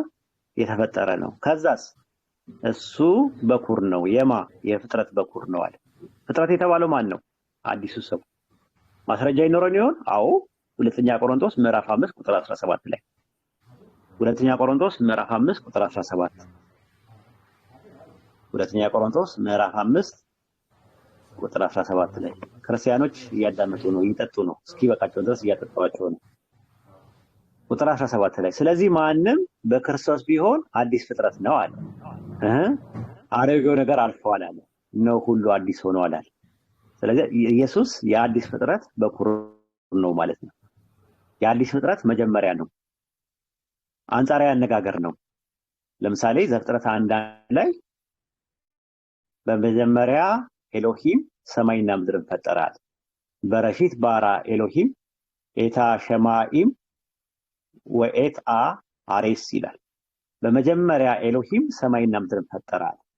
መጀመሪያ ለሚለው የዕብራይስጥ ቃል የገባው ቃል በረሺት ረሺት ነው የሚለው በማለት ያው በመጀመሪያም በማለት ነው። መጀመሪያ ለሚለው የገባው ቃል ረሺት ነው። የግሪክ ሰብስቲዩየንት ላይ የሚጠቀምበት ደግሞ አርኬ ብሎ ነው የሚጠቀምበት። በመጀመሪያ የተፈጠረው ሰማይና ምድር ነው። እውነት ነው። ታዲያ ክርስቶስ የፍጥረት መጀመሪያ ለምንድን ነው የተባለው ሲባል የአዲስ ፍጥረት መጀመሪያ ነው። አንጻራዊ ነው። ኢዮብ ምዕራፍ 40 ቁጥር 19 ላይ አውጣው። ሌዋታን የሚባለው እንስሳ የፍጥረት መጀመሪያ ነው ተብሏል። አርኪ ተብሏል። ራስ የፍጥረት መጀመሪያ ነው ተብሏል። በግሪክ ሰብስቲዩየንት በዕብራይስጥ ማለት ነው። በረሺት ብሎ ነው የሚጠራው፣ አርኪ ብሎ ነው የሚጠራው። ኢዮብ ምዕራፍ 40 ቁጥር 19 እርሱ የእግዚአብሔር ፍጥረት አውራ ነው። አማርኛው ነው አውራ ነው የሚለው፣ የግሪኩ አርኬ ነው የሚለው፣ የዕብራይስጡ ደግሞ ረሺት ነው የሚለው። ቼክ ማለት ትችላላችሁ። እንግሊዘኛውን አንድ ያወጣልኝ እርሱ ስለ ሌዋታን ወይም ስለ ቤሄሞት ነው የሚያወራው።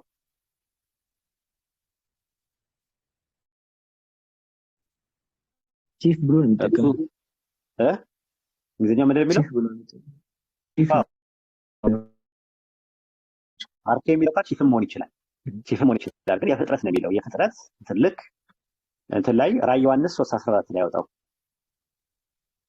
ራዕይ 3:14 ላይ ተመሳሳይ ነው። ኢየሱስም የፍጥረት በኩር ተብሏል። የፍጥረት መጀመሪያ ተብሏል። ያ ማለት እዛ ጋር ጉማሬ ነው የሚለው አማርኛው፣ ግን የዕብራይስጡ አይ ቲንክ ቤሄሞት ነው የሚለው ወይ ደግሞ ሌዋታን ቤሄሞት ነው የሚለው ራሱ። ስለዚህ አሁን ጉማሬ የፍጥረት መጀመሪያ ነው ሲባል አንጻራዊ አነጋገር ነው እንጂ ፍጹማዊ አነጋገር አይደለም። ምክንያቱም እንደ መጽሐፍ ቅዱስ መጀመሪያ የተፈጠረው ዘፍጥረት 1:1 ላይ ሰማይና ምድር ነው። ኢየሱስ የፍጥረት በኩር ነው የተባለበት፣ የፍጥረት መጀመሪያ ነው የተባለበት ቃል ቆላሲስ 1:14 ላይ ይውት ራሱ የእግዚአብሔር ፍጥረት መጀመሪያ የነበረው ነው የሚለው። የእግዚአብሔር ፍጥረት ተብሎ ነው የተባለው ራሱ የእግዚአብሔር ፍጥረት መጀመሪያ። ስለዚህ የእግዚአብሔር ፍጥረት የተባለው እዚህ ጋር አዲስ ፍጥረት እንደሚያመለክተው ራሱ። ካልሆነ ግን ኢየሱስ የመጀመሪያ ፍጡር ነው ከተባለ አያስኬድም። ጆባዊ ትነሶች ምንድነው የሚሉት? ሰማይና ምድር ከመፈጠሩ በፊት መጀመሪያ ኢየሱስን ፈጥሮ ነው የሚሉት። እኛ ደግሞ የምንለው ምንድነው? መጀመሪያ የተፈጠረው ሰማይና ምድር ነው። ሰማይና ምድርን ሲፈጥር ኢሳይያስ 44:24 ላይ ብቻውን ነው የፈጠረው ራሱ ኖርማሊ ማለት ነው። ግን በአዲስ ኪዳን ላይ ኢየሱስን ፈጥሮ በኢየሱስ አማካኝነት አዲስ ፍጥረትን ወይም አዲስ ሰው ፈጥሯል። ያ ደግሞ ምን የሚለው ነገር ደግሞ እናብራራዋለን። ራሱ በክርስቶስ ፈጠረ ማለት ክርስቶስ ፈጠረ ማለት አይደለም። ራሱ ልዩነት አለ። እሱን እንመጣበታለን። ግን ራዕይ ዮሐንስ ምዕራፍ 3 ቁጥር 14 ላይ የእግዚአብሔር ፍጥረት መጀመሪያ ይለዋል። በብለው አማርኛ ላይ ሊሸውዱ ሞክረዋል። ነው ትክክለኛው። እንግሊዝኛውን አውጣልኝ። የእግዚአብሔር ፍጥረት መጀመሪያ የነበረው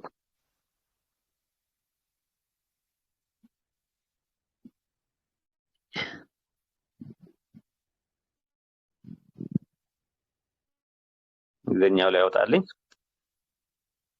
አርኬ ነው የሚጠቀምበት። ይሄኛውንም ተመሳሳይ ልክ ኢዮብ ምዕራፍ 40 ቁጥር 19 ላይ እንዳለው ማለት ነው።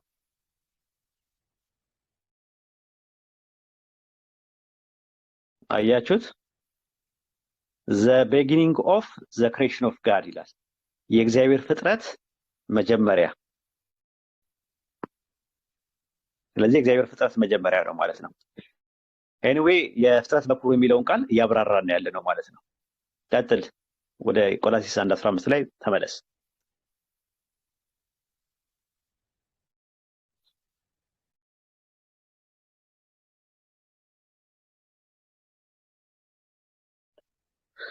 እርሱ የማይታየው አምላክ ምሳሌና የፍጥረት በኩር ነው ካለ በኋላ የሚታዩት የማይታዩት ዙፋናትም አለቅነትም ጌትነትም ስልጣናትም ይልና በሰማይና በምድር ያሉ ሁሉ በእርሱ ተፈጥረዋልና አለ።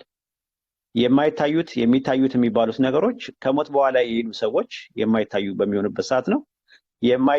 የሚታዩት ደግሞ የሚባለው እነ ዙፋናት፣ ጌትነት፣ አለቅነት፣ ስልጣናት ሃይራርኪን ነው የሚያሳየው። ቸርች ውስጥ ያሉትን የተለያየ ስልጣኖች ያሉት ማለት ነው። እሱ ከፈለገ ሌላ ቀን ማየት እንችላለን። ጌትነትን፣ አለቅነትን፣ ስልጣናትን ይላል። አሁን እሱ ላይ ታሰምሩበት የፈለኩት እነዚህ ዙፋናት የሚባሉ 12 ሐዋርያቶች ናቸው።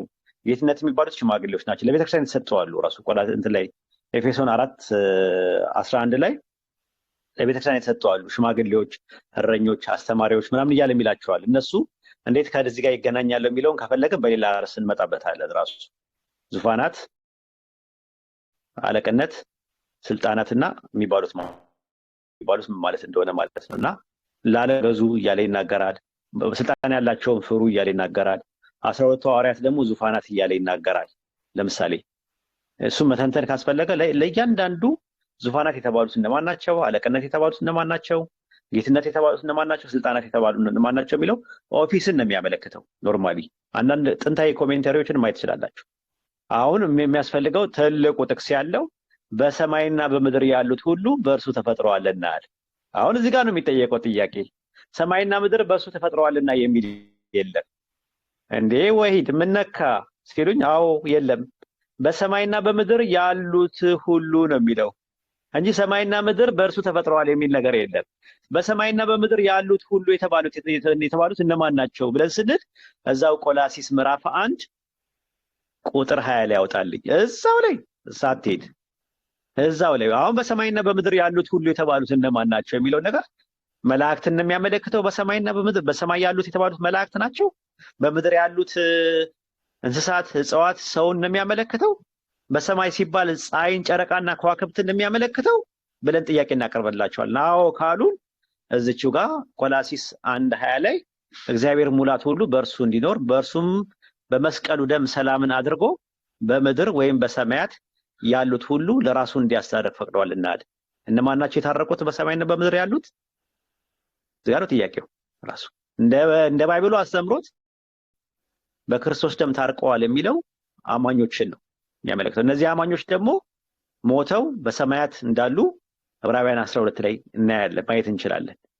በምድር ላይም ደግሞ ያሉት ናቸው የሚያመለክተው። ምን ይላል እዚህ ጋር? በሰማያት ያሉትን ለራሱ እንዲያስታርቃል። መላእክት ናቸው በሰማያት ያሉት የታረቁት? ፀሐይ፣ ጨረቃ፣ ከዋክብት ናቸው የታረቁት? አይደለም። በምድር ላይ ያሉትም እንዲያስታርቅ የሚለው ሚነራልን ነው፣ ማዕድናትን ነው፣ ፕላንትን ነው፣ እጽዋትን ነው፣ እንስሳትን ነው፣ አኒማልን ነው፣ ሂማን ቢንግን ነው። በአጠቃላይ አይደለም። እርቅ የሚፈጸመው የሚያምን ሰው ላይ ብቻ ነው የሚሰራው ይሄ ነገር። ስለዚህ በምድር ወይም በሰማያት ያሉት ሁሉ ሲል የሚታረቁትን መታረቅ የሚችሉትን በፈቃዳቸው መጥተው የሚያምኑትን ብቻ ከሆነ እንግዲያውስ የተፈጠሩት በሰማያት ያሉት በምድር ያሉት ሁሉ በእርሱ ተፈጥረዋል የሚለው እየተናገረ ያለው የሚያምኑትን አዲስ ፍጥረትን እንደሚያመለክተው እንጂ አጠቃላይ ስነ ፍጥረት በክርስቶስ አማካይነት ተፈጥሯል ማለት በፍጹም አይደለም ማለት ነው። ዕብራውያን 9:24 ላይ ገባልኝ። አሁን በሰማያት ያሉት የሚለውን ነገር እንድትረዱት ነው በቀላሉ። በሰማያት ያሉት የሚለው መላእክትን ስለ ሰዎች ነው የሚያወራው። እሺ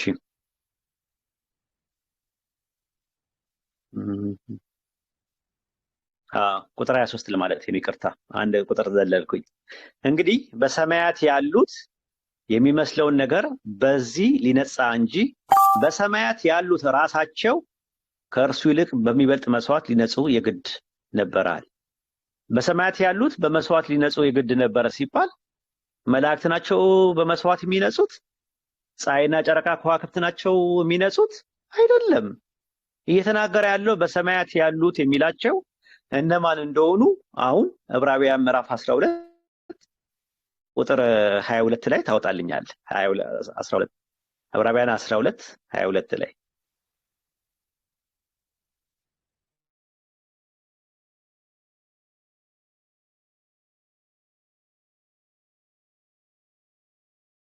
እሺ ምን ይላል? ቁጥር 23 ላይ በሰማያት ወደ ተጻፉት ወደ በኩራት ማህበር ደስ አይልም?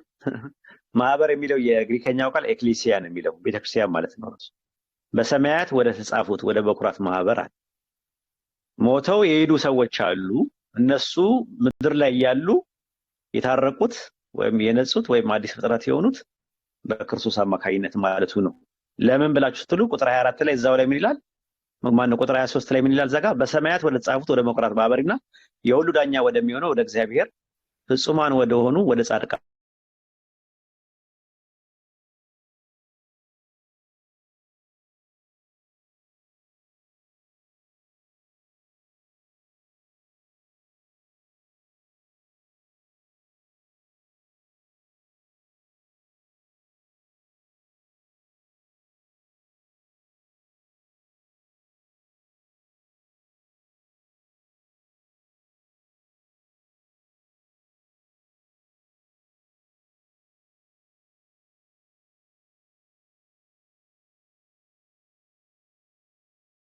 ከተው ሲባል በሰማያት ወደ ተጻፉት የበኩራት ማህበር አለቀ። ስለነሱ ነው የሚያወራው ራሱ። ስለዚህ አሁን እዚህ ጋር በሰማይና በምድር ያሉት ሁሉ በእርሱ ተፈጥረዋል ሲል አዲስ ፍጥረዋል። አዲስ ፍጥረት የሚባሉ ደግሞ የሚታረቁ በደም የሚነጹ ተብሎ የተባሉት ናቸው። ከፍጥረት ሁሉ በፊት በኩር ነው የሚለውን ቅድም አብራርቻለሁ። ላይ ነበር የነበረው ከአማርኛው ላይ ታች የሚያደርጉት እርሱ የማይታየው አምላክ ምሳሌና የፍጥረት በኩር ነው። አሁን እዚህ ጋር ነው ሁሉ በእርሱ ተፈጥረዋልና። ሁሉ በእርሱ ተፈጥረዋል ማለት እሱ ፈጣሪ ነው ማለት አይደለም። መጽሐፈ መክብብ 3:11 ላይ አምጣልኝ። ግሪከኛው ኤን ነው የሚለው ኤን ማለት ማለት በእርሱ ተፈጥረዋል ማለት እሱ ፈጣሪ ነው ማለት አይደለም። ተመሳሳይ ግራመር ግሪክ ሰብስቲቱንት ላይ መጽሐፈ መክብብ ምዕራፍ 3 ቁጥር 11 ላይ ያመጣዋል።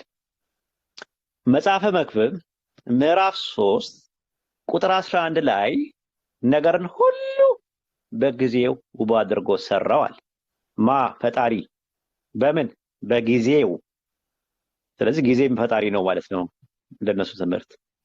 ነገርን ሁሉ ነገር ካለም ሁሉም ፍጥረት በአጠቃላይ በጊዜው ውብ አድርጎ ሰራዋል። ስለዚህ በጊዜ ነው የተፈጠረው ሲባል ጊዜን እንደ መሳሪያ እንደ ኢንስትሩመንት አድርጎ ተጠቀመበት እንጂ ጊዜ የሚባል ፈጣሪ የሚባል ነገር የለም። በግሪከኛው ግሪክ ሰብስቲቱንት ላይ ኤን ተመሳሳይ ነው ቆላስይስ 1:15 ላይ ካለው ጥቅስ ጋር ማለት ነው። ስለዚህ ጊዜ ፈጣሪ ነው ብለው አይሉ። ሌላ ጥቅስ እንመልከት። አንደኛ ቆሮንቶስ ምዕራፍ 11 ቁጥር 12 ላይ አንደኛ ቆሮንቶስ ምዕራፍ 11 ቁጥር 12 ላይ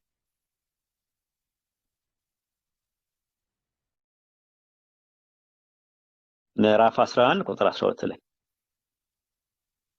አንደኛ ቆሮንቶስ ቁጥር 12 ላይ ሴት ከወንድ እንደሆነች ሁሉ እንዲሁ ወንድ ደግሞ በሴት ነውና አለ። ሴት የተፈጠረችው ከወንድ ነው። ወንድ ደግሞ የተፈጠረው በሴት ነው በሴት ነውና አለ። ወንድ የተፈጠረው በሴት ነው ማለት ሴት ፈጣሪ ናት ማለት ነው እንዴ? አይ በሴት አማካኝነት ነው የተፈጠረው፣ በሴት በኩል ነው የተፈጠረው ወንድ ማለት እንጂ ሴት ፈጣሪ ማለት አይደለችም ከተባለ የሚለው የግሪከኛው ቃል የሚጠቀምበት ዲያ ነው፣ በእርሷ በኩል ማለት ነው። ምትል ነገር አለች። እንግዲያውስ አዲስ ፍጥረትም የተፈጠረው በክርስቶስ ነው ራሱ ይገባል። ኤፌሶን ምዕራፍ 2 ቁጥር 10 ላይ ግልጽ ነው። ሴት ፈጣሪ አይደለችም፣ ጊዜም ፈጣሪ አይደለም፣ ክርስቶስም ፈጣሪ አይደለም ራሱ። እኛ ፍጥረቱ ነንና ለእግዚአብሔር ማለት ነው።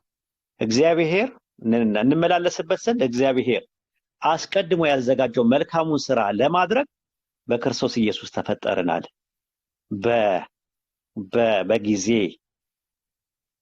በጊዜ በሴት በክርስቶስ የሚል መነሻ ቅጥያ ላይ ሆኖ ፕሪፖዚሽን ይጠቀማል ማለት ነው። ግልጽ ነው። እዚህ ጋር በእርሱ ተፈጥረዋልና አለ። እንቀጥል። ግባ ቆላስይስ 1:15 ላይ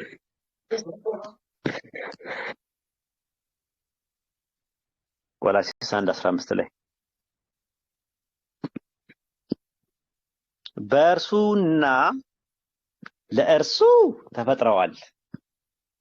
አሁን ለእርሱ ተፈጥረዋል የሚለውን ምን ብለው ይተረጉሙታል? እርሱን ለማምለክ ነው የተፈጠሩት ለእርሱ ተፈጥረዋልና ብለው ይላሉ። በፍጹም እንደዛ የሚል ትርጉም የለውም። እንደዛ ካላችሁ ጉድ ይፈላል። ለምን? አንደኛ ቆሮንቶስ ምዕራፍ 11 ቁጥር 9 ላይ ያወጣል።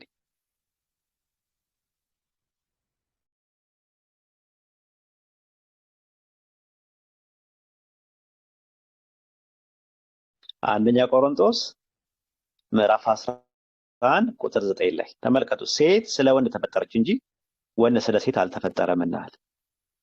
እንግሊዝኛውን አውጣው ምን እንደሚል ተመሳሳይ ነው። ወንድ ለሴት አልተፈጠረም፣ ሴት ግን ለወንድ ተፈጥራለችና ነው የሚል ተመሳሳይ ነው። ፎር ብሎ ነው የሚያስቀምጥ። አያችሁት?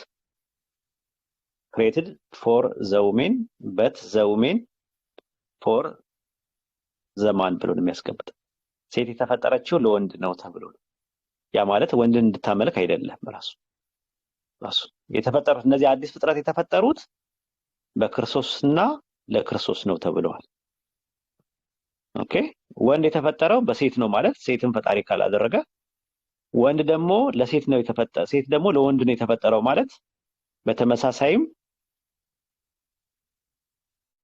ወንድ ሴት ለወንድ ትገዛለች ማለት ከሆነ አዲስ ፍጥረትም ለክርስቶስ ይገዛል ማለት ነው። እንጨምር ማርቆስ 2:27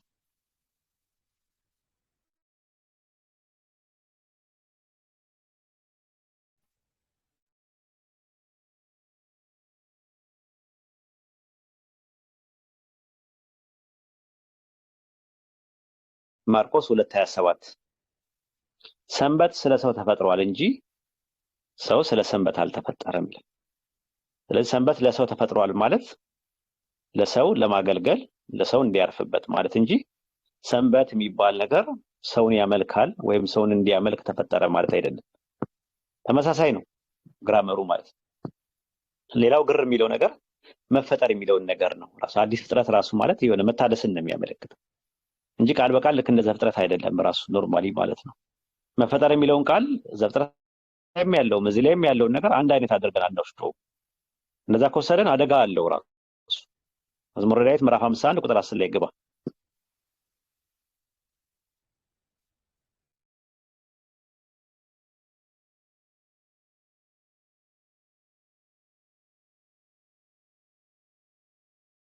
መዝሙረ ዳዊት ምዕራፍ 51 ቁጥር 10 ላይ አቤቱ ንጹህ ልብን ፍጠርልኝ ይላል። እንግዲህ ደም የሚረጨውን ልብ አሊያም ደግሞ ኦርጋኒክ ማተሩን ወይም ደግሞ በውስጥ ያለውን ይሄ እንትን የሚለውን የኢማን መቀመጫውን የእምነት መቀመጫውን የተለያየ ነገር ህሊናን የሚያስቀምጠውን አፌክሽኑ የሚቀመጥበትን ሌላ ፍጠርልኝ ማለት አይደለም። ሲምፕሊ ንጹህ ልብን ፍጠርልኝ ሲል እዛው ላይ የቀናው መንፈስ በውስጥ ያድስ ስለሚል እድሳትን ነው የሚያመለክተው፣ ትራንስፎርሜሽንን ነው የሚያመለክተው። ስለዚህ ሰው በክርስቶስ አዲስ ፍጥረት ይሆናል ማለት በኢየሱስ አስተምሮት በኢየሱስ ትምህርቶች ይቀየራል፣ ይለወጣል ለማለት ፈልገው ነው ጻፊው እንጂ ሌላ አይደለም። ሐዋርያት ሥራ 3:21 ላይ ግባ። ሐዋርያት ሥራ 3:21 ላይ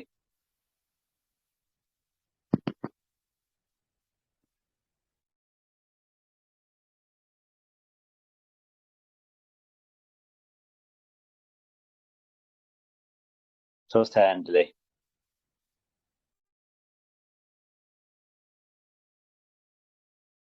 ምን ይላል እዚህ ጋር?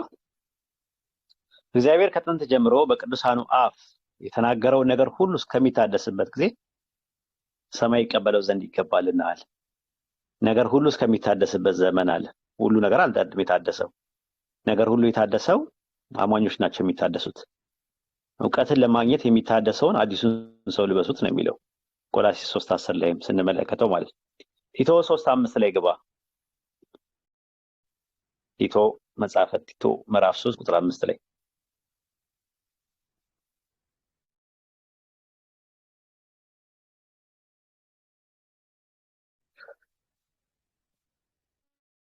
እዚህ ጋር ምን ይላል? እንደ ምሕረቱ መጠን ለአዲስ ልደት በሚሆን መታጠብና በመንፈስ ቅዱስ መታደስ አዳነን ይላል። አዲስ ልደት የሚለው ባዮሎጂካል አይደለም፣ ራሱ ሲምቦሊካል ነው፣ አልጎሪካል ነው ራሱ። ልክ እንደዛ ሆኖ አዲስ ፍጥረት ማለት ሲምቦሊካል ነው ወይም አልጎሪካል ነው ብላችሁ መረዳት ትችላላችሁ እንጂ ሰማይና ምድር ሲፈጠር ብቻውን ነው የፈጠረው። ኢሳይያስ 44:24 ላይ ከኔ ጋር ማን ነበር ይላል። ማንም የለም። ከኔ ጋር ምን ነበር አይደለም የሚለው፣ ከኔ ጋር ማን ነበረ ነው የሚለው። ማን ነበረ ማለት ማንነት የሚባል ነገር የለም ራሱ። ምን ነበረ ሳይሆን ማን ነበረ ይላል። ከኔ ጋር ማን ነበረ የሚለው ነገር ማንም የለም ማለት ነው ትርጉሙ። ስለዚህ ቆላስይስ 1:15 ላይ እርሱ የማይታየው አምላክ መልክ ነው፣ የፍጥረት በኩር ነው፣ ሁሉ በእርሱ ተፈጥረዋል፣ ለእርሱ ተፈጥረዋል የሚለው ከብዙ በጥቂቱ ይሄን ይመስላል ማለት ነው። አይ ቲንክ ጨርሻለሁ። እኔ እንጃ እንግዲህ አሁን ያልገባው ሰው እንዴት እንደሚገባው አላውቅም። እኔ እንጃ መቼም እንጃ ከዚህ በላይ እኔ ግልጽ ሆኖ ተብራርቶ አያውቅም እስከማውቀው ድረስ። በጣም ግልጽ ነው። እያንዳንዱ ቃላቶችን ብሬክዳውን አድርገን ያየ ነው። ኡስታዝ ያብራራው በዛ መልኩ ነው። የማይታይ አምላክ ነው የሚለው ፓርት የማይታይ። ወአለይኩም ሰላም ወራህመቱላህ። እኔ ሙስሊም ነኝ። ያው ገና ክርስቲያኖች የሚያመጡት አንድ የመጽሐፍ ቅዱስ ክፍል ነበር፣ መጠየቅ ፈልጌ ነው የሚቻል ከሆነ። በዚህ ዙሪያ ነው ወይስ ሌላ?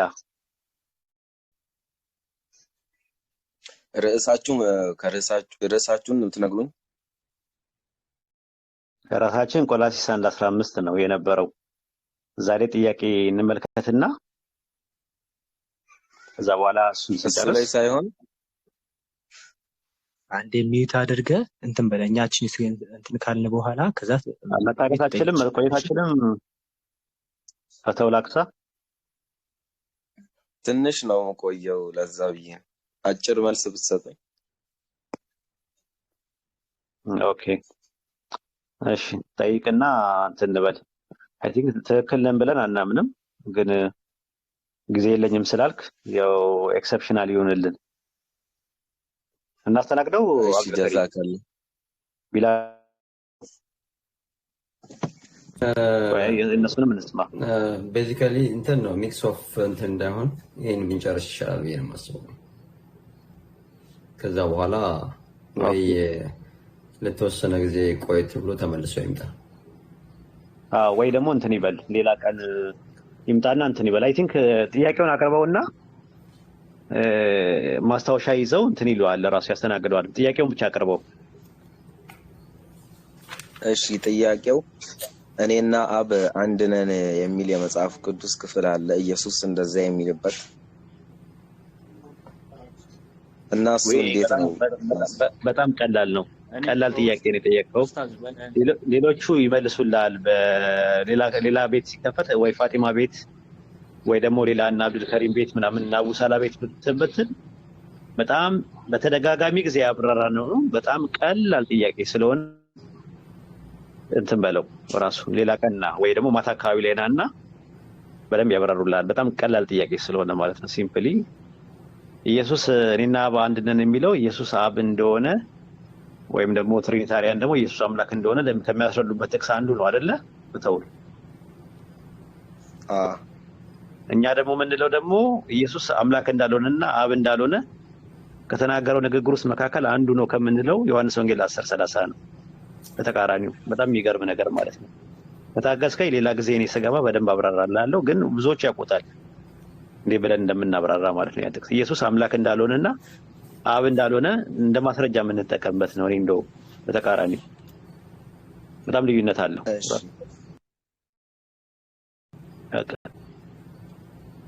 እሺ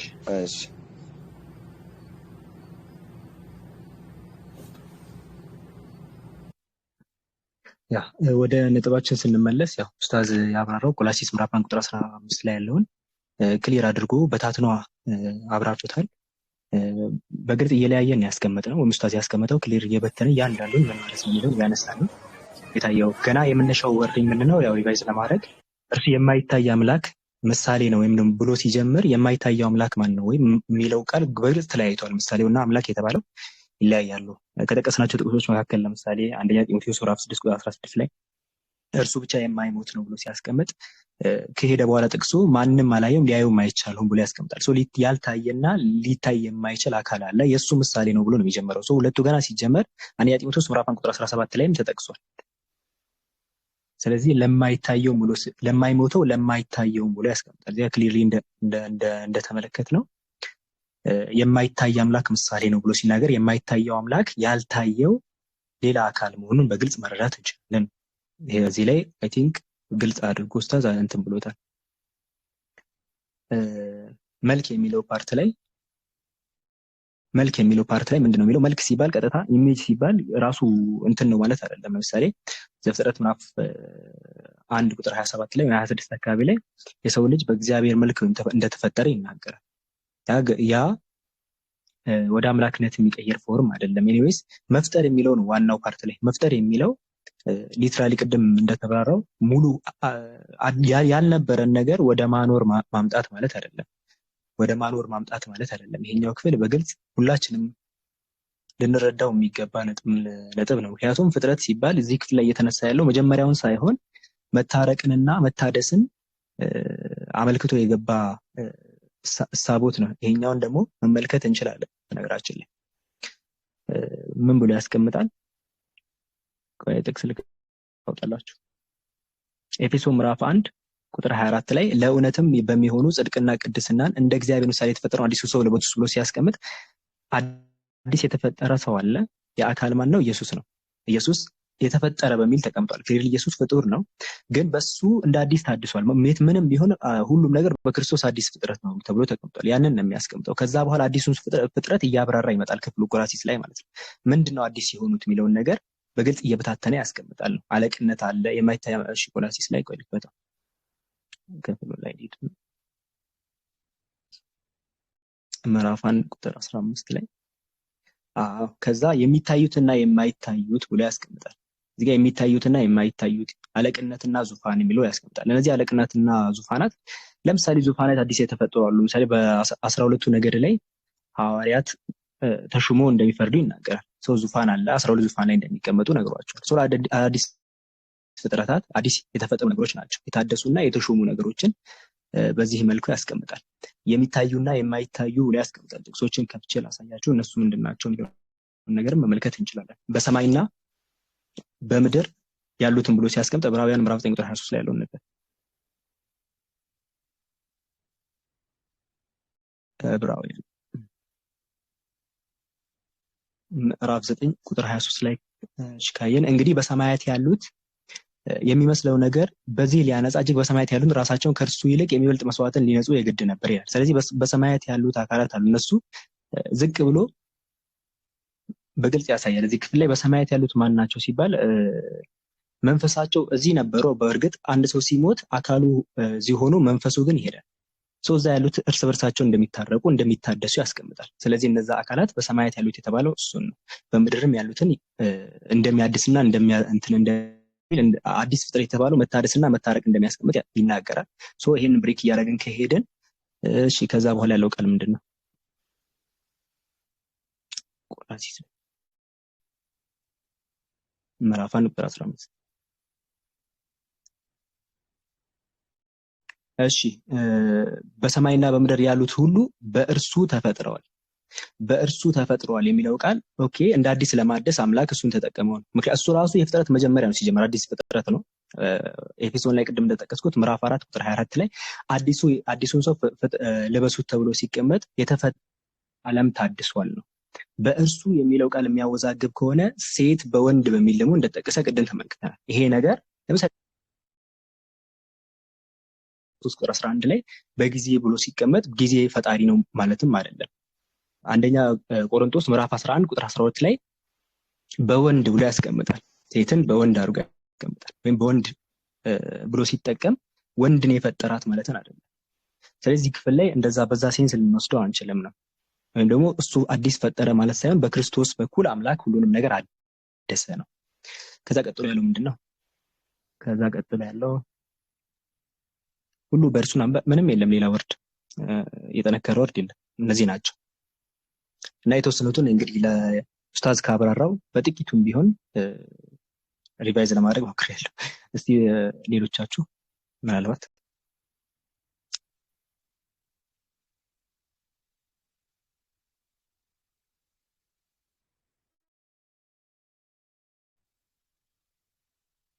ለእርሱ የሚለውን በነገራችን ላይ እሺ ለኢየሱስ የሚለውን ቃል ለእርሱ ሲባል ምንም የሱ ነው ማለት አይደለም። በነገራችን ላይ ወራሽ ነው እኮ ኤኒዌይስ አንድ ዕብራውያን ምዕራፍ 1 ላይ ምን ብሎ ነው የሚናገረው? ዕብራውያን ምዕራፍ 1 ላይ ከተመለከትነው ሁሉን ወራሽ ባደረገው ብሎ ይናገራል። የራሱ የሆነ ነገር አይደለም፣ የሚወርስ ነገር ለእርሱ ተብሎ ሲቀመጥ አይ ቲንክ የኛው ምንም ጠንካራ ምን ብለው ይሞግታሉ ኡስታዝ? አሁን ለምሳሌ ለእርሱ ብሎ ምን ብሎ ነው የሚሞግተው? አንተ አይ ለእርሱ የሚባለውን ነገር ማለት ነው አይተው ምንድነው ለእርሱ ተፈጥረዋል ማለት በቃ እሱ እንዲያገለግሉ በእርሱና ለእርሱ ተፈጥረዋል ማለት በቃ ለእርሱ ነው የተፈጠረው እንዲያገለግሉት እንዲያመልኩት ተደርገው ነው የተፈጠሩት የሚል እንደማስረጃ አድርገው ያውቃሉ። ግን ያ ግን ውሃ የማይቋጠርና ውሃ የማያነሳ ሙግት ነው እኛው ምንድነው። ምክንያቱም አንደኛ ቆሮንቶስ ምዕራፍ 11 ቁጥር 9 ላይ ሴት የተፈጠረችው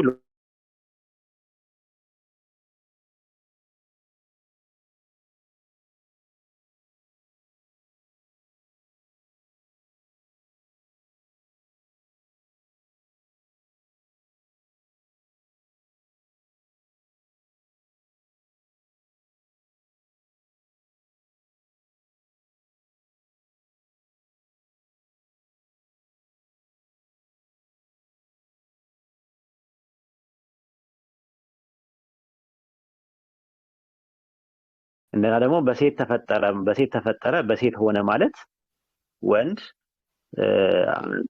ተፈጣሪ ሴት ፈጣሪ እንዳልሆነች ሁሉ በተመሳሳይም በክርስቶስ ተፈጠረን የሚለው ቃል ይሄንን ታሳቢ ነው። በእርሱ ተፈጥረዋልና የሚለው ከዛ አንፃር ኤን የሚለው የግሪከኛው ቃል መክብብ 3:11 ላይም ኤን የሚለው የአንደኛ ቆሮንቶስ 11:13 ደግሞ ዲያን የሚለው በእርሷ በኩል ተፈጠረን የሚለው በእርሷ ልክ አንደኛ ቆሮንቶስ ምዕራፍ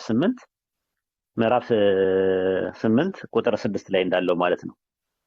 ነገር ሁሉ በእርሱ በኩል የሆነ አንድ ጌታ ኢየሱስ አለን የሚለው በእርሱ በኩል የሚለውን የሚጠቀምበት ልክ እንደ አንደኛ ቆሮንቶስ ምዕራፍ 11 ቁጥር 13 ላይ ዲያን ነው የሚጠቀምበት። ይሄንን ነው እንግዲህ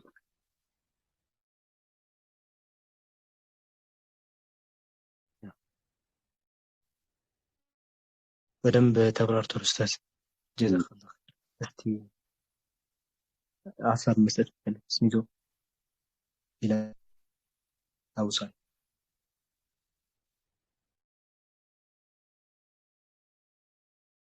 አይ እኔ ምንም ጨምሮ ሀሳብ የለም። ሌላ ቦታ ተሳዳቢ ናቸው ብላችሁ የምታስቧቸው ልጆች ኮሜንት ላይ እንደፈለጉ ውር እንዲሉ አታርጓቸው። ስርዓት የሚባል ነገር አለ ራሱ ኖርማሊ ማለት ነው። እኔ ጋር በስርዓት የሚያወራ ሰው ካለ በስርዓት ያወራል።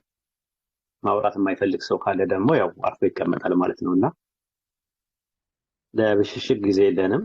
ሀሳብ መሞገት የምትፈልጉ ክርስቲያኖች ናችሁ እጃችሁን አውጡ።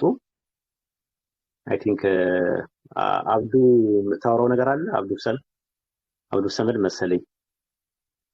አብዱ ሰም የምታወራው ነገር አለ። አብዱ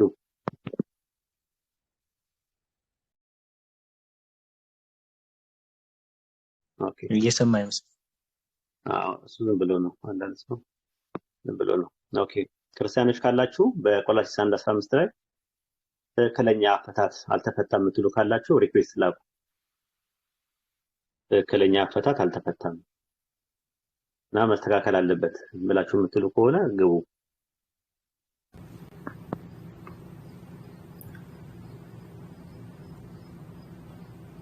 ሰላም ማን ናቸው? ሰላም ሰላም አለይኩም። ወአለይኩም ሰላም ወራህመቱላሂ ወበረካቱ። ሙስሊም ነህ? አዎ አልሐምዱሊላህ። ይቅርታ አንዴ ለክርስቲያኖች ነው ክርስቲያን መስለኝ የሚያስገባው። እዚህ ሀሳብ ላይ የሚናገሩ ሰዎች ከሌለ እድል ስጡኝ። 3 አርጊመንቶች ማስቀመጥ እፈልጋለሁ ቢፈቀድ። ቆላስይስ 1:15 ላይ ነው ኢየሱስ ፍጡር ነው ኖ ዳውት ምንም ጥርጥር ውስጥ አብራራለሁ እናስገባለን። አንዴ ለምን ከፈቀዳችሁልኝ 3 ፖይንቶች አሉኝ። 3 ፖይንቶች አምላክ ሁሉን ይችላል፣ ሁሉን ያውቃል እና ረሱል ሰለላሁ ዐለይሂ ወሰለም መጽሐፍ ቅዱስ ውስጥ አለ ብዬ የማምንበትን ቦታ መጥቀስ ፈልጋለሁ። ዮሐንስ ወንጌል ኤልያስ ነህን ክርስቶስ ነህን ነብዩ ነህን የሚለው ነብዩ ለረሱል ሰለላሁ ዐለይሂ ወሰለም ነው ብዬ ነው የማምነው። ከፈቀዳችሁልኝ ነው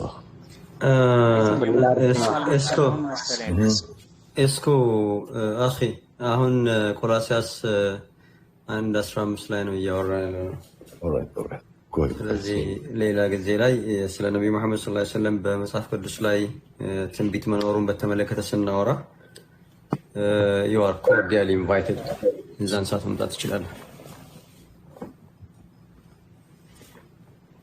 አብራራን በኋላ ላይ ከኛ ከጨረስን በኋላ አብራራት የሚፈልጉ ሰዎች ካላችሁ ምናምንና አሁን አረፍቱ ቆላስይስ 1:15 ነው እና ቆላስይስ 1:15 የሰጠነው ትንታኔ ያብራራነው ማብራሪያ ትክክል አይደለም የሚል ሰው ካለ ተረሱ ሜዳውም ከፍት ነው።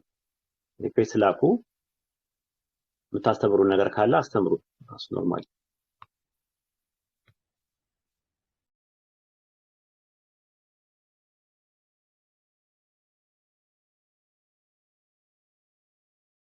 ክርስቲያኖች ካላችሁ ያንተ ሙሉ ሐሳብ የሰሙት ሆኖ ሞር አሪፍ ነው። ምክንያቱም ሐሳብ ሳይሰሙ እንደ አዲስ የሚጀምሩ ከሆነ አዛ ነው የሚባለው። አዎ አይ እንደዛ መሆን የለበትም። እንደዛ መሆን የለበትም። አይ ቲንክ እነሱም እንደዛ ነው። ከመጀመሪያው ነው ያልነበሩ ሰዎች አልሰማውም ነበር ምን ነው ምናምን የሚለው ሰው ካለ ያው ይወርዳል። ከመጀመሪያው ጀምሮ የነበረው ምክንያቱም እኛ ለፍተናል እና ከሪም ሁላችንም እዚህ ያለ ነው ቀላል አይደለም። ጊዜያችንን መስዋዕት አድርገን ቢላሎም ጊዜ መስዋዕት የምናደርገው አንድ ነገር ዝም ብሎ አይደለም። ለቡና ወሬ